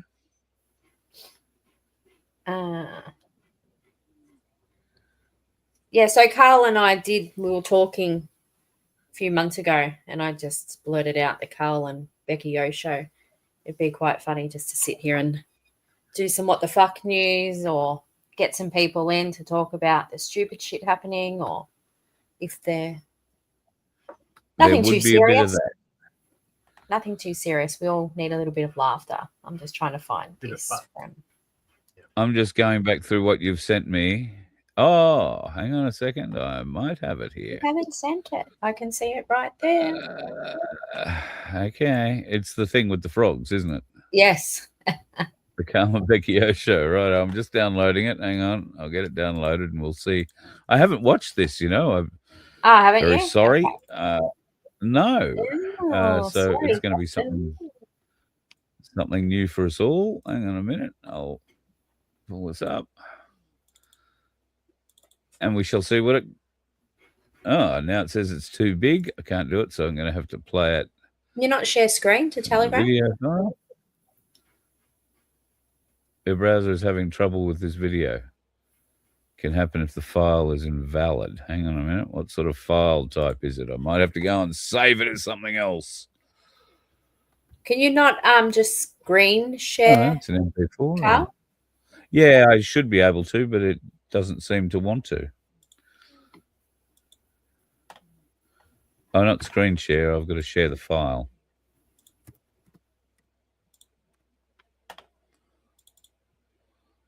Like The Carl and Becky O Show, where we chat and let the good times flow. Aussies, it's the Carl and Becky O Show. Singing loud, let's go. The Carl and Becky O Show.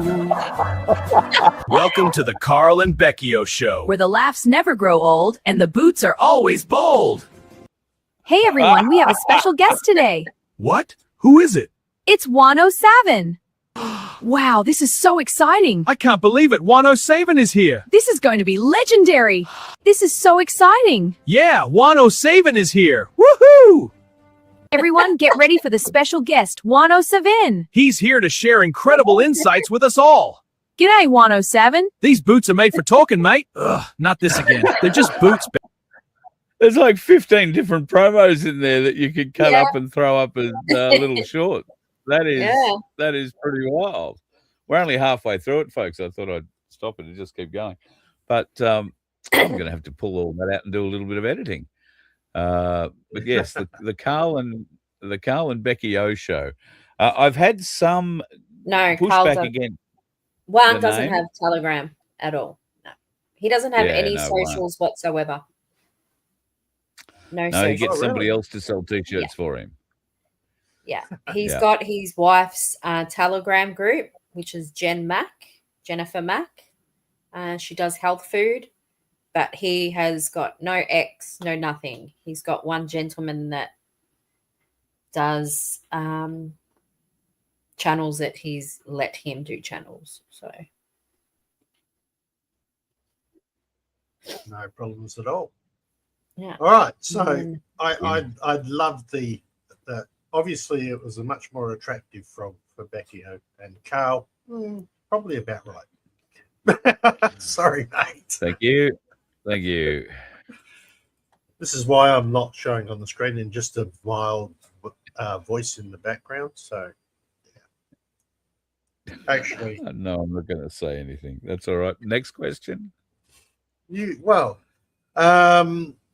that's a good one. Let's go back to see what I've got here. There's questions. Is America going to get rid of marine law? I think they meant maritime law. I can't see how that's going to go. I can't see how that happens without the Supreme Court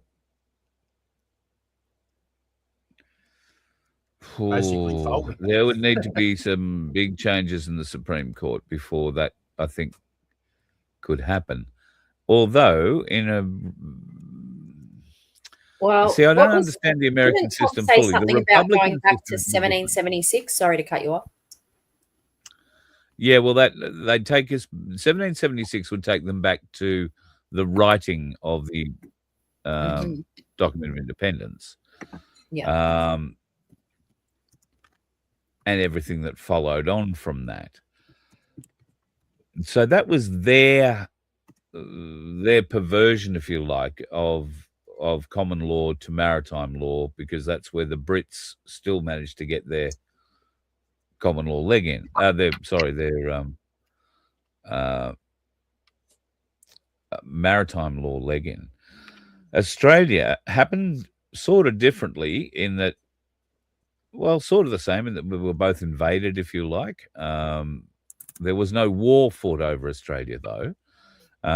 Where the fraud happened in America was during the Civil War, and the battle for that was being financed by France and Spain. And I forget which side one was being financed by which side, but at the end of it, the agreement between the royal families of the world were that after any wars, the leading royal family would be the one that decided who got what, sort of thing. And the leading royal family at the time was the British royal family, who said, no, we're going to maintain control. And that's why the Postmaster General's office was created. Russell J. Gould. That was always based out of Russell J. Gould. Yeah. All links in. So nice that's to the see you. Declaration of Independence, wasn't it? 1776, was it? Yeah. And I saw somebody said, when are we going to go back to 1901? Well, when enough of us wake up, and I know enough of us are awake, but not enough of the rest of the country. I was having this conversation with somebody yesterday or the day before. We are the people that make the difference. And when I say we, I mean every Australian, not just the ones who we deem to be awake. Every Australian has to be part of this waking up experience. Otherwise, it's never going to work. There will be wars. There will be civil wars. There will be division. There will be hatred. There will be blood on the streets. There will be deaths, because people get very passionate about this sort of thing. The only thing that will change that is if all people's, desires, materialistic or otherwise, are actually sated. And that's where talk of a great financial reset and, all this abundance coming our way has been able to placate the community, broadly speaking, around the world, in my opinion, because, there's money coming my way, I'll just wait. That's what a lot of people have heard. I'm going to get money back. Some say I'm going to get every cent I ever paid in tax. Some say I'm going to get more. Some say this, some say the other. I'm just going to wait. And I'll tell those people who tell me this that they're crazy right up to the point where the money turns up in my bank account, because I don't want to look like one of those crazy people that runs around and says, don't pay taxes, you're going to get all that money back. And you know what, though? I feel for these people, because at the start there was so much misinformation, because we woke up from so much shit, and then we listened to the wrong people. There were so many people telling us, even like what Juan said before, there's well-known podcasters that were spreading a lot of bullshit, that were feeding the minds of us that, it's going to be over soon, they're all arrested, when they had no fucking knowledge, excuse me, but they had no knowledge of it. And I am to blame. I also went along that trail because it was hopium that we were living on, because we went through so much shit. But people have to realize that what we're going through, it's been going on since our great-grandparents were around. It's a war that's been fought for generations. Do you know what I mean? So it's going to take a long time. Will we see stuff? Well, we can see that stuff's happening now. But I think the more of us, enough of the negative and bitching and this one's this or this one doesn't believe, if we all just respected each other and went with it and had a little bit more of not a negative attitude, maybe things might speed up a little bit. I wanted to talk about Tina Peters a bit further, because she is obviously arrested. She's been thrown in the jail, and she is one of the stars who has discovered the fraud, has all the evidence. That's the only arrest that we've seen, and it's not a good one. So when the person asked, are we going to see arrests? I think it's not the right question. Are we going to see justice? Is the question I think we are not asking enough. You'll see some of that coming now. I know that Juan was talking about to do with the elections and bits and pieces, but the 315,000 votes that were not signed over in a particular county, or 36 out of 37 sections of a certain state that's now very Democrat, is proof of that, right? So that's starting to come out. That's hitting the big news as well. So now and that happened here. It happened here as well. Andrew's getting it. Oh. Yeah, there was.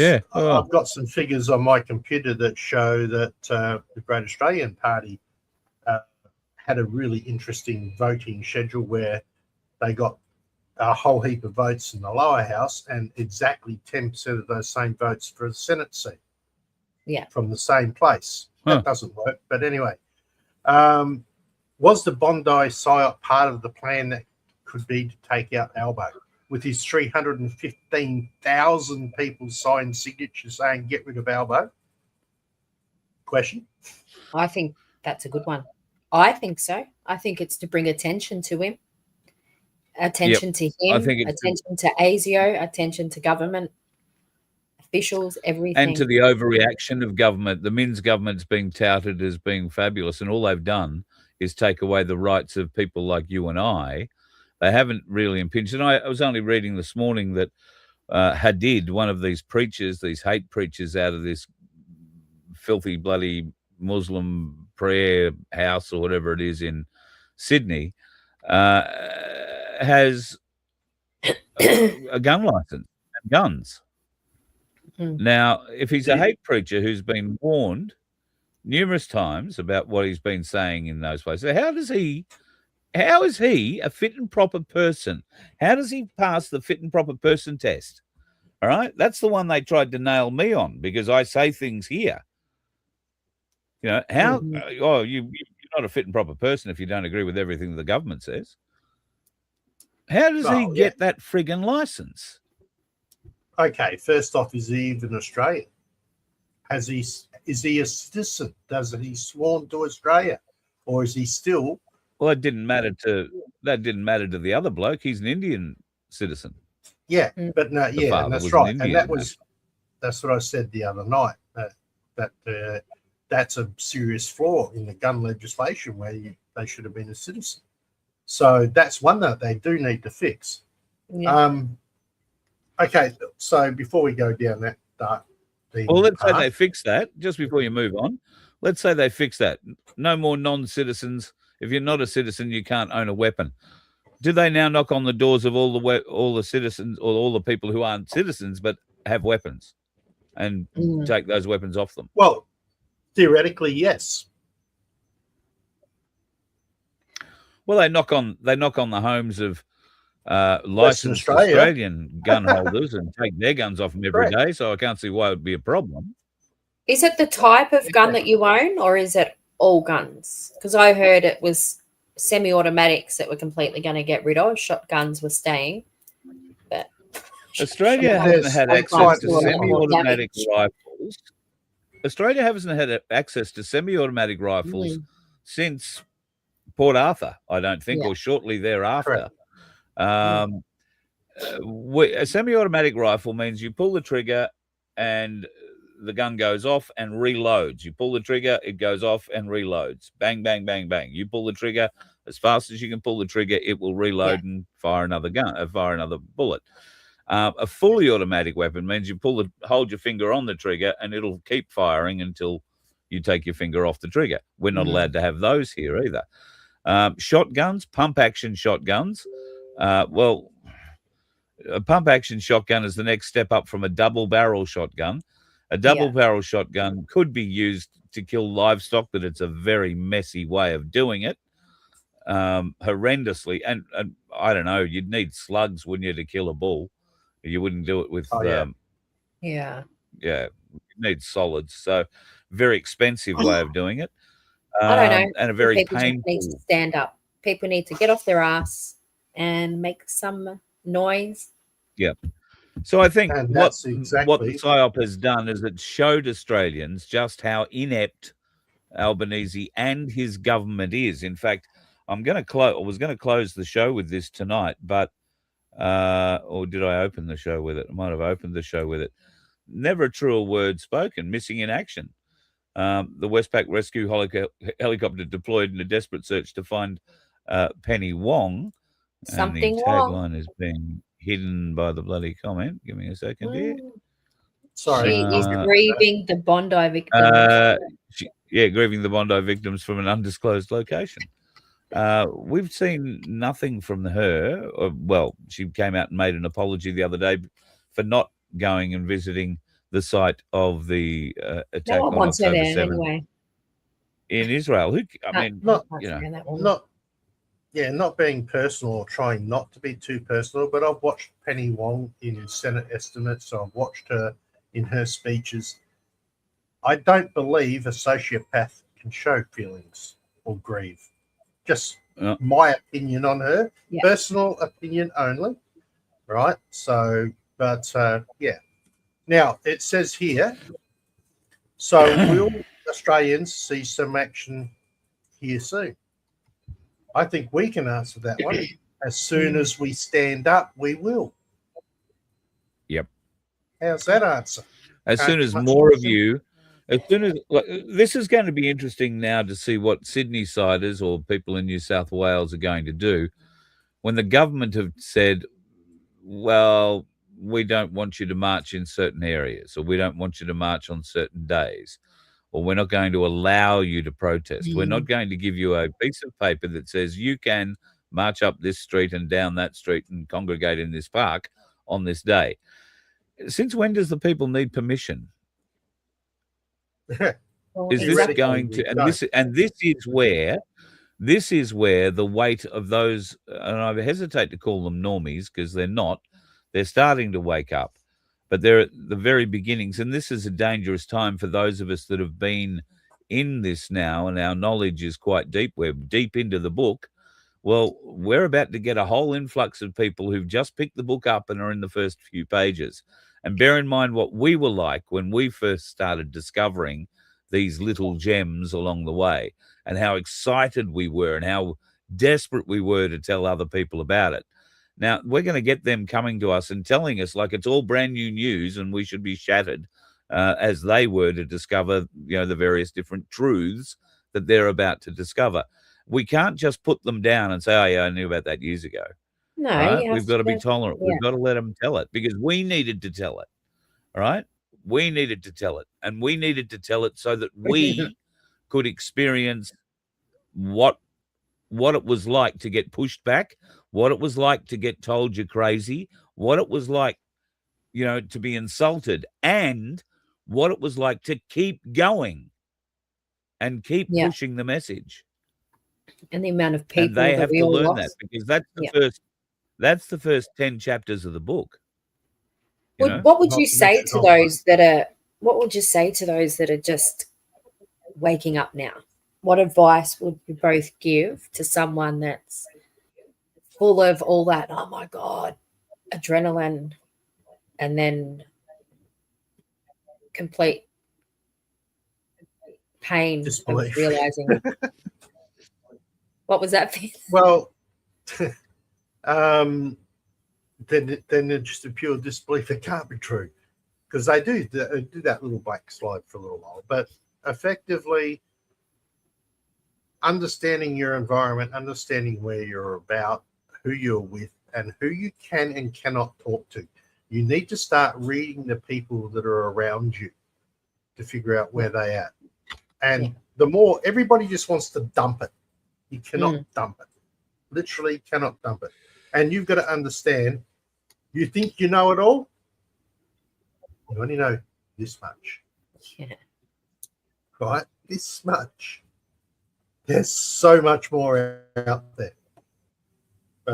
So that's my thing. Always be rational, be understanding, be compassionate, right? But tell the truth. You may have to moderate it a bit, but tell the truth. That's mine. Carl? Carlito? I think for me, the message I would try, I would probably try to bring these people a few chapters into the book, deeper than where they were. I would ask them to always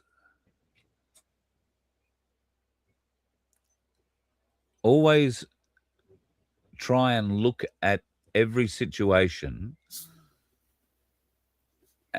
without excusing what you see. We have been programmed all our lives to make excuses for the things that we see that we shouldn't see, the things that we see and we think, well, that's just not right. Or, it's the whole reason people are saying, of course the world's, round, not flat. Of course, well, money is not going to stop. Fiat system isn't going to fall over. All these sorts of realities that people have been programmed into believing. I would simply ask for those folks who are new to what we're relating to here to go in with an open mind. And when you automatically come up with an excuse, when you hear me or Vince or Becchio say something that pushes you back, like the world is flat.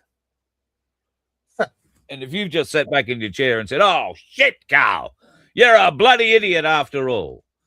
All I ask you to do is to just put aside what you feel is true, what you think is true, and put aside all the excuses you've been told through your education to back that up, and just view the problem logically. Now, I'm not going to tell you that the world is flat. I'm not going to tell you that the world is a globe. I'm going to tell you that I don't care either way.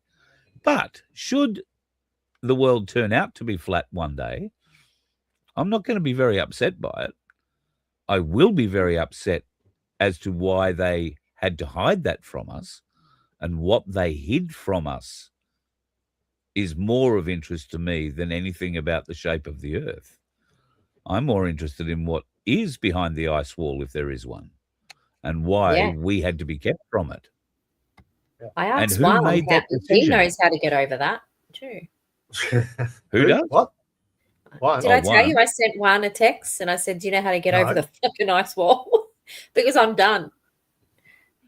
Okay. Well, as far forewarned is forearmed. So even if something is out there, and thanks, Ginger Meg, yeah, we love you too. If you're forewarned, even if it's a small or minor or remote possibility, the fact that it's even there means that when something like that happens and it is actually true, and I don't think flat earth is, but that's just another thing, at least you're not going to be hit as solidly as you might have been if you didn't know at all. You were totally blind to it, which is what Carl's saying, I think. Yeah. Right? You've got to keep your mind open. Yeah. If you don't keep your mind open, right, to the possibilities, and then weed out what you think is, give yourself a percentage chart. This is 70% a possibility, or it's 10% a possibility, but don't totally flush it all. Yeah. I think you just have to don't rely on what your science teacher told you. No. Because while the science teacher believed every word that they were teaching you was correct, it seems the science may have been tampered with at a very early point. And those teaching it may not have known they've been teaching you a lie. So keep an eye on that little point going forward. Yeah. Very good. I mean, there's plenty of little scientific experiments on the flat earth. And I mean, we've got one up on the FBN channel where Carl posted one where it shows a nice idea. And then I posted another one that shows that water does in fact curve, and it's proven via a helicopter. So there's two different experiments. You just got to take And a the look and say rainbow. which one's which. Yeah. Yeah. So I just want you know, at this point, I want to say hello to my good friend Len Clampett, who is currently spending some time at Heaven in the Hills. Len was the fellow who was going to Antarctica to tear assholes into those flat earthers who dared to think that the Earth was flat. Unfortunately, because of his age, and he had a medical condition at the time, he didn't want to pay the extra 35, I think it was, $1,000 just as a security deposit in case they had to fly him home on the 737 by himself. So he didn't wind up going. Tad unfortunate, but he still goes into battle against the flat earthers every day. He is a highly spirited campaigner for the globe, and a pilot, ex-pilot, a very very intelligent man. But I got to be honest, at 82 years of age, this argument has kept him going for the last 3 years, I think. So good on you, Len. Keep the fight going, brother. We love having you around, and I look forward to continue it in the not too distant future. A lot of fun. Anything indeed. back from Juan yet? Anything No. back from you, Fred? Well, he is in Amsterdam, so I don't know. Maybe Yeah. he's having some cookies, or I don't Well, know. we all know what. Yeah. Okay, Amsterdam, Holland. Okay. I think, yeah, he may have Doesn't gone matter. off for breakfast. That's fine. Yeah, he would be busy. So anyway, if he comes What's back, a we'll probably shame, have I mean- another 2 hours. Yeah, And, well, and Yeah. maybe 3 more. We'll get another questions 4 asked. questions out. Yeah. but Now, I think next time we do this with Juan, we're going to do a rapid fire questions, yes and no answers only, and We need we're a going to see how countdown many clock. we can get out. countdown You clock. reckon- Yeah, I'll do a count up. We got 60. You got a 60 seconds. Here's our next 60-second round, Juan, and then And we'll the tell him third to- round might be 2 minutes long. And we need him to be as brutal as it comes, because when you see the real brutalness from Juan, you'll understand who he is and what he's dealing with. That's all I can I thought say. he was. Yeah. I thought he handled Greg's question very delicately. He's very polite. I thought you know. there was a tightrope there, wasn't there? Yeah, there was. He was walking there. it and there very was another well, question under that. Yeah. Yeah. And he There was didn't mean another any question offense that to we'd him. marked up to He's- ask under that. Yeah, it's hard, like he's been in this for more than 20 something years. Do you know what I mean? He's not just a freshie. He's seen the bullshit.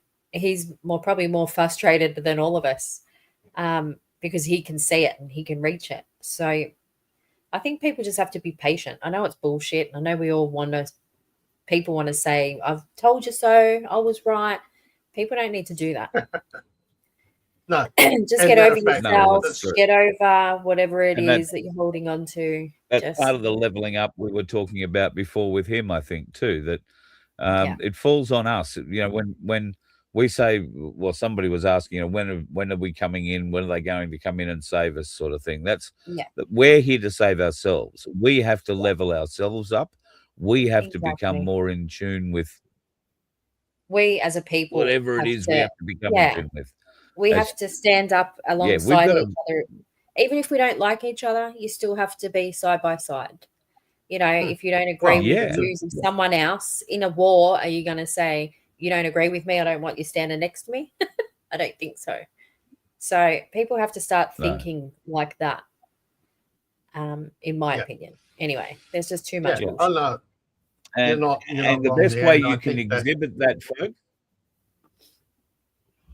the best way that you can exhibit that you are trying to do something about changing your attitudes Mm.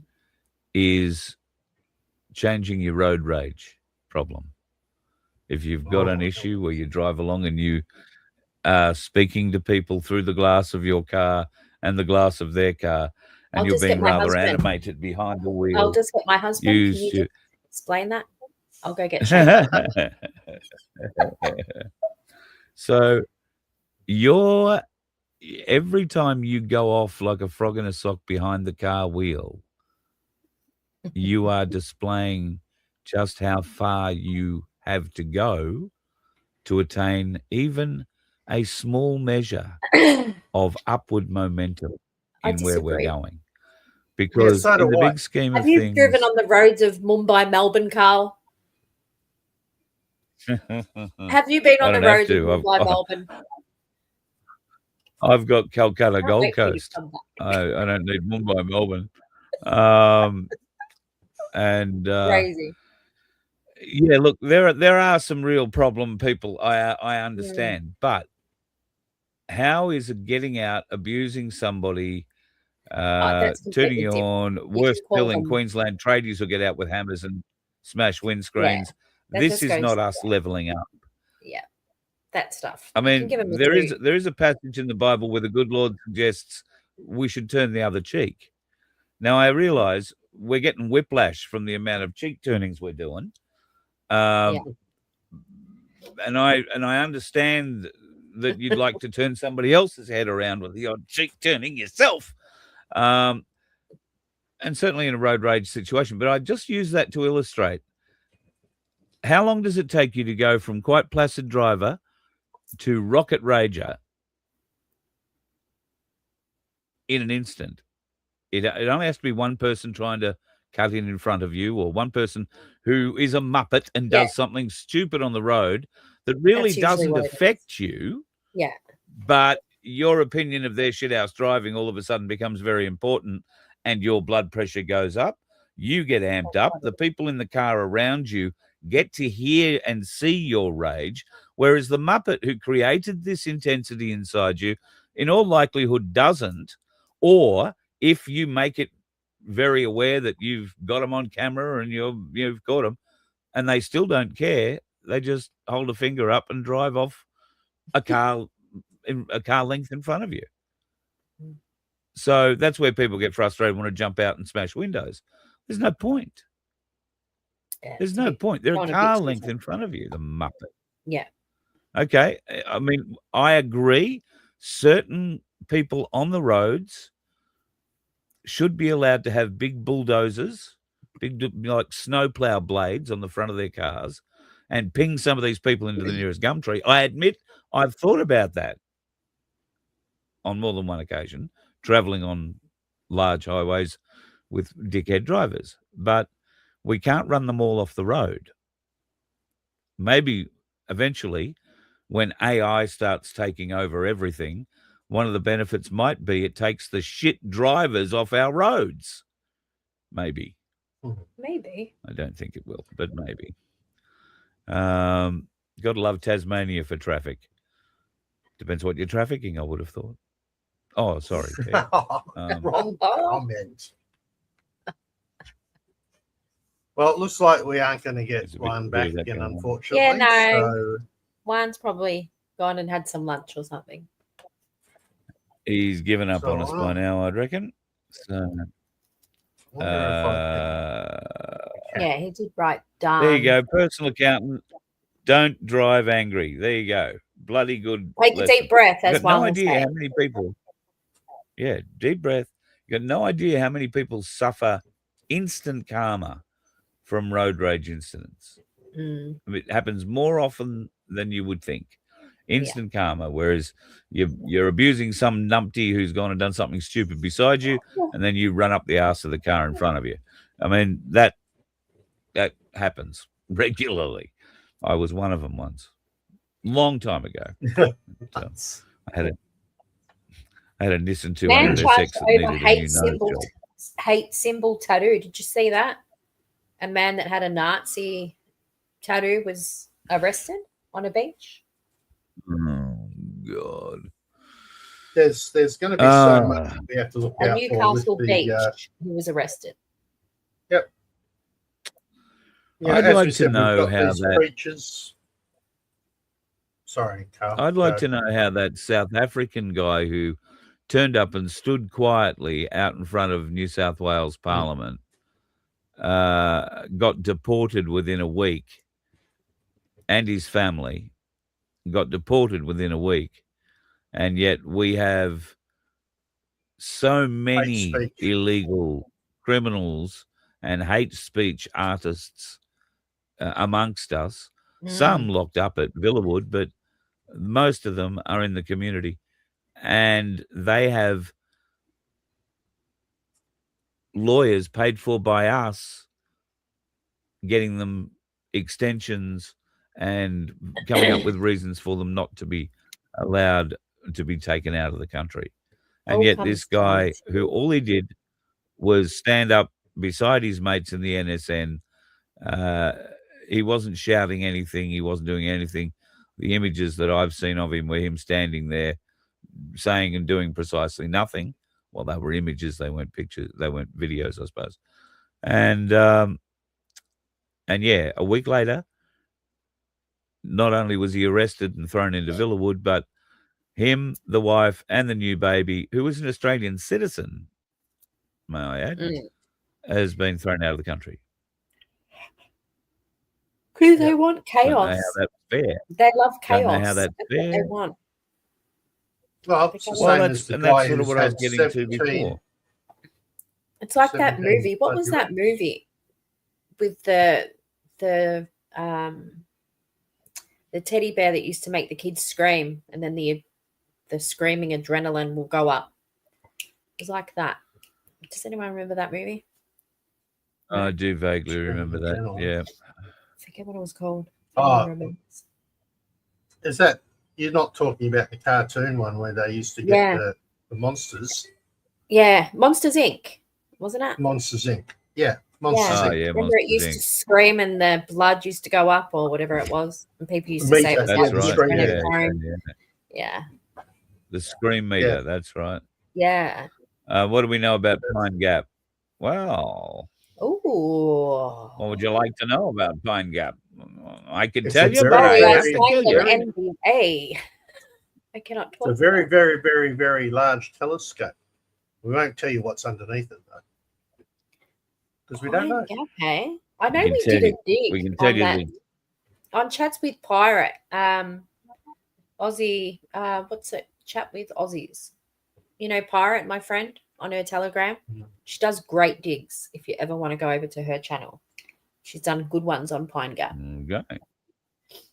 But go ahead, Carl. Sorry. Very good, very good. Pine Gap listening post for the world, hooked into the Echelon satellite system, amongst other bits and pieces. It is one of two bases out there. The second base is much more secret and much more underground than what you see above ground at Pine Gap. Pine Gap, I think, is 18 to 23 levels deep underneath. The other one is something like 200 levels deep, and it is further west, out towards the West Australian border in a mountain range. And it's located where they found one of those, well, for the want of a better term, stargates, which was located back in the 1920s here in Australia. And if you really want to dig a little further, that's where and I've forgotten their name, isn't that awful? It's where the friendly aliens live. Oh, Palladians. Palladians. Palladians. The Palladians. Palladians, okay. That's where the Palladians have been camped out. And So Pine that Gap. raises, Yeah. This raises the thing where there is so much. This is what I was talking about before. So there's a lot of people going to look at you, Carl, and go, "You're an idiot." But once again, who says it can't be true? It's that percentage bar that I was talking about. So people you should know, also This is a good also read. understand when. This is a good read. Oh yeah. oh, okay. People should It's also on Truth Seekers. understand. I've just shared it. Okay, 200 and cool. something pages. So if you want to have a look at that. People Audio should book? also understand that when I start telling facts like that or things like that about, things that I know, I'm not telling them from a fact or from a perspective that I believe it's all factual. I'm telling you just what I have stored up in my head about those locations, given what I have read and seen, and in some cases spoken to people about over time. So It's more like a regurgitation of what I've got stored up in here in no particular order and with no particular veracity attached to it, outside beyond whatever I might add at the time. Yeah. I'll just put that in here. I think it's our Stranger Things, the Upside Down. Anyone watching Stranger Things? Yeah. Right. I am. Great. MK Ultra, the whole lot. Yeah. No, it's all a very interesting time, and I think this year is the year that we, as a group of Australians, need to come together and stop mucking around and stop fighting amongst each other as freedom fighters. Because let's face it, there's one goal, and that's take our country back. Yep. One and goal. You would have thought that would be a pretty easy thing to do. At. No, personality is getting away all the time. Yeah. I'm not even thinking about personalities being the problem here. How do we explain to Mustafa's missus, Raj's missus and his family and everybody else that the food bowl of Australia exists through our farmers and that hanging power lines over them in parts of Victoria and other places is detrimental not only to the farmers but detrimental to our food chain? How can we convince the people in the cities that it is very important to support our country brethren when some, not many, but some still believe that milk comes from a container, not a cow? It does. Does it? That's a perfectly true statement. It comes from a container. How it gets to the container in the first place is another question. Right? They're only seeing part of the actual answer. Sorry. It's getting to be playing semantics with me. I'm sorry. There are some I know. Carl's past his bedtime right now. Yeah, I think it's past mine too. I need to go read my book. Which I just posted in the chat for everybody who was interested. You did. Very decent of you. I put the name of it up there, not the actual document. So, what is it? The book that you told me. Yes. Okay. God, you're quick, Vince. Jesus Christ. Have been known to do that occasionally. Be quick. We won't talk about what. Peg's place says something here. Need the government agencies to wake up before we can do anything. I think it's the other way around, Peg. I think the people have to prove that we are serious about it before those weak-gutted bastards who have been doing what they're told all their life by their masters will stand up with the people. I understand how important it is, but the level of belief inside the police forces, the level of police, the level of belief inside police forces is very low because everybody that believes in the police forces are leaving the police forces. Yeah. All right. They've woken up to the bullshit. Queensland have lost 700 alone this year and haven't been able to replace them. I think New South Wales have lost more, over 1,200. Victoria have lost over 1,000. So now we're getting recruitment drives in Hindi, believe it or not. We're getting Indian officers standing in front of police vehicles, extolling the virtues of becoming a copper in Australia. Got to be honest, I'm not going to deal well with the first Indian copper that pulls me over. Oh, you've been a very naughty boy. I'm either going to laugh. You might be able to barter your way out, though. Well, and therein lies the $64,000 question. When they bring so much culture from their lands, how long before you'll be able to bribe them on the side of the road? Yeah. There we go, folks. That's an Enjoy the show. And I'm not just singling out one particular culture here. I mean all of them. Good and bad in every kind. All of them. Yeah. So speaking of cultures, and knowing that Australia Day is coming up soon, right? Once we bounce over this, we have obviously certain protests that are going to be happening on that day. Mhm. Just for everybody's interest, in case you're wondering, the current figures is 3.5 million visa holders in this country. 3.5 million. Remember that. So when they say we're being racist, no, we're talking about mass immigration. 3.5 million. People don't comprehend what mass immigration is. They just think we're being racist bastards. And when I love all the guys that are popping up from Australia now, and you're seeing them, and they're saying, "Oh, you know, I'm from Denmark, or I'm from India, and you know, I've made this country my home, and I am an Australian citizen." And da da da da da. It's great to see these Australians, and I'm calling them Australians because they've chosen to come to this country and live here as an Australian, right? Yeah. It's great to see them in here. But of the 3.5 million people who aren't, are either 1.7 or something, I think, was on temporary visas. Another's on permanent visa. So they haven't changed the citizenship yet. So, you know, and then not to mention everybody else that's popping in from certain countries that are at war that could be terrorists. Just saying. Yeah. So we need to stand up. Australia, get out, get your flags up. Day. Yep, Australia Day. But if you can't make it to any of the marches on Australia Day and you'd prefer to go and sit with a whole bunch of like-minded people, have a few beers over the course of a few days, make some friends, tell some lies, make some stories, then can I tell you that this My Place get-together could be the place for you. It's a camp out happening in Queensland. It was meant to happen in December, but it got pushed back because of the madness of December. And instead now they're going to run it on the weekend of 24, 25, 26 of January. And I dare say the 27th will be a public holiday, won't it? Wow, that's great.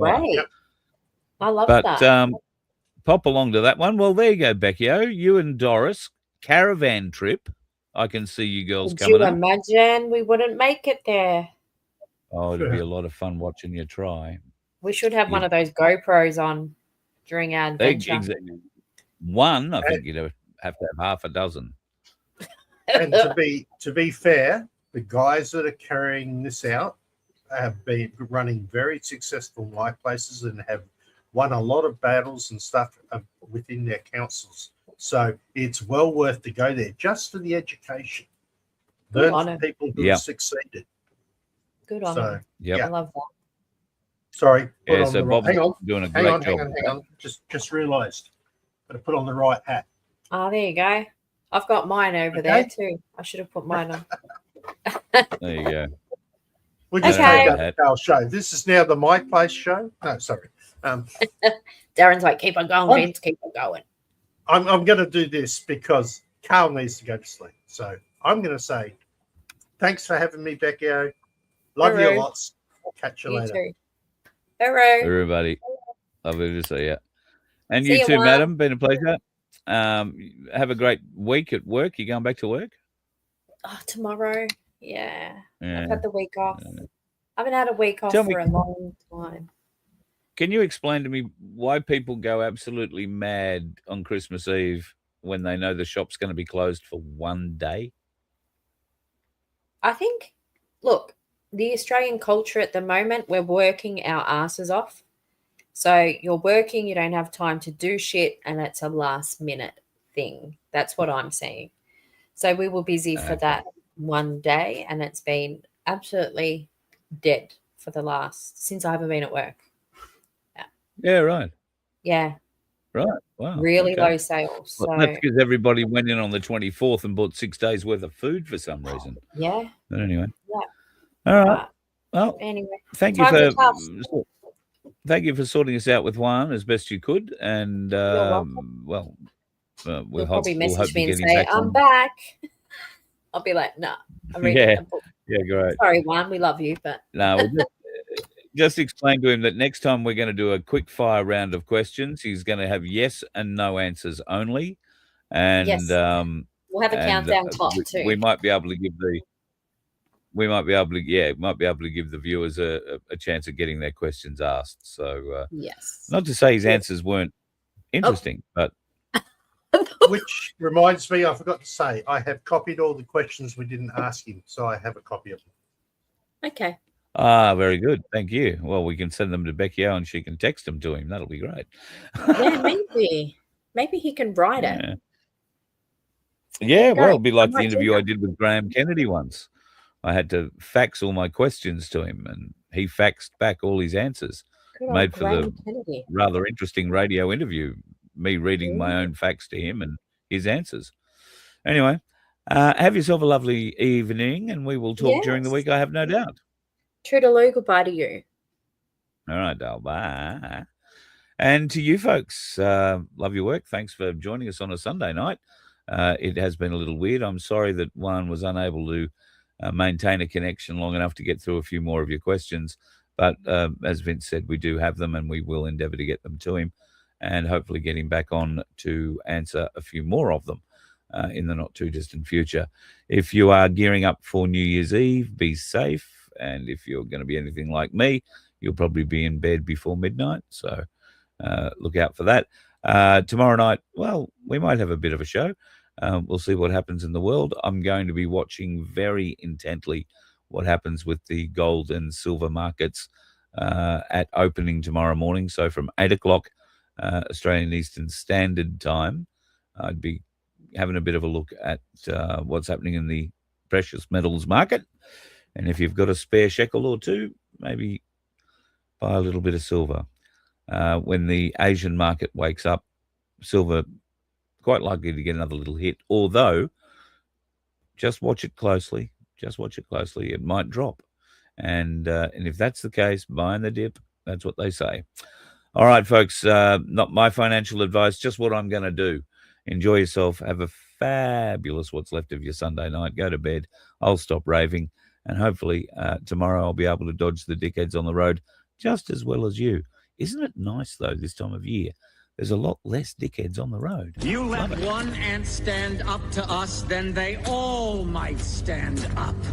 Those puny little ants outnumber us 100 to 1. And if they ever figure that out, there goes our way of life. It's not about food. It's about keeping those ants in line. That's why we're going back. Does anybody else want to stay? Let's rock!